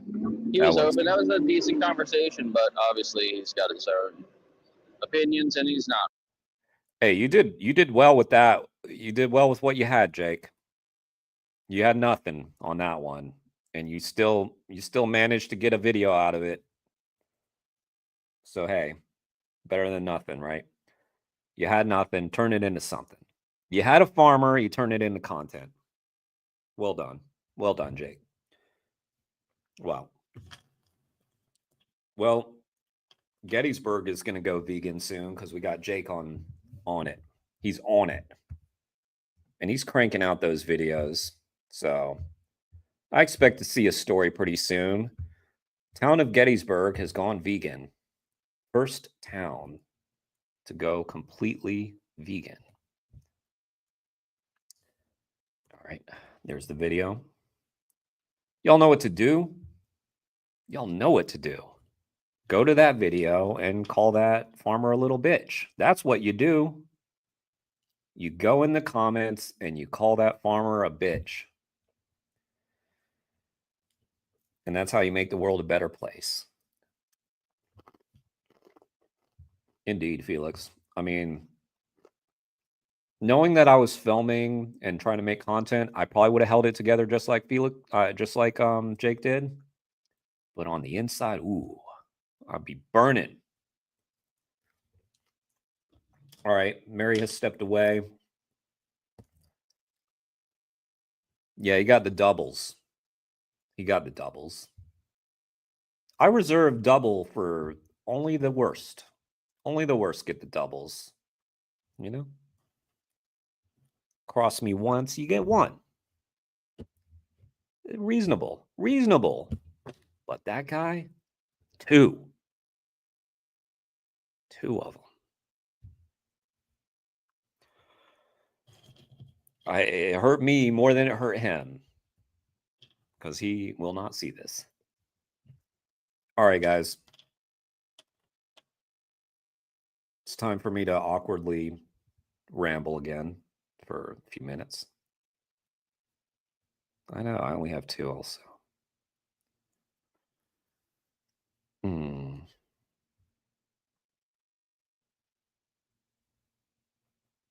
I gotta think of a good way to end this stream after all the awkwardness. What's a good way? I don't know, guys. I don't know. Mary's back. Mary's back. Just in time for me to end the stream, Mary. I had to wait till you were here. All right, guys. I know Mary's not subbed to the channel. She'll never sub to the channel, but everybody else who's not subbed, make sure you sub to the channel and hit the like button. Oh, I forgot. I was going to say that throughout the video, and it was going to be an experiment. How many likes did we get? Let's take a look. Let's take a look, because mine shows 3, but that's old. How did we get? What did we get up to? I hope we got double digits. Let's see. 12. Hey, 12. Not bad. Not bad. You guys did your jobs. Thank you, guys. You guys are awesome. Thanks for all the love, guys. I appreciate it. Oh, yeah. You're... That's a good...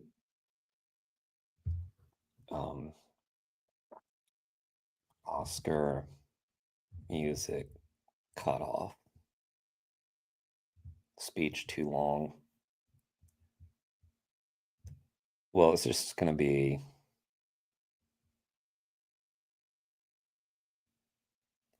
I don't know. This is probably copyrighted. Oscar music, no copyright. That's what I need. Okay, that's how we'll do it.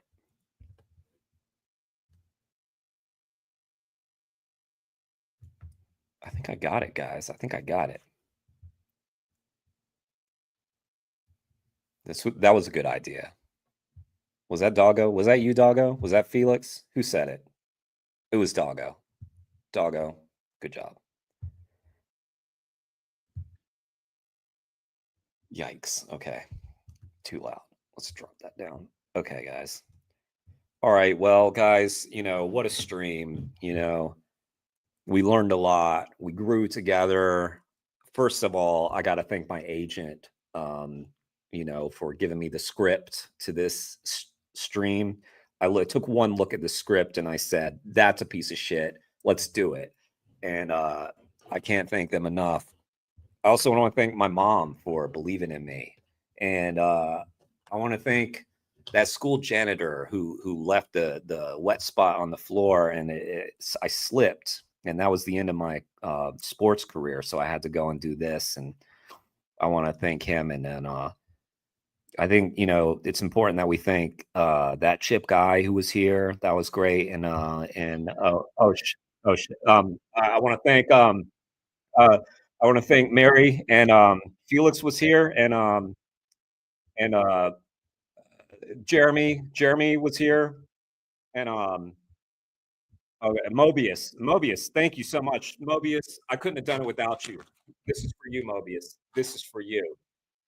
This trophy. This is for you, guys. Never stop believing. Believe in your dreams and world peace. And yeah, and they're walking up on this. Oh shit, that's Will Smith. He's gonna. Oh no! Oh no, Will! No!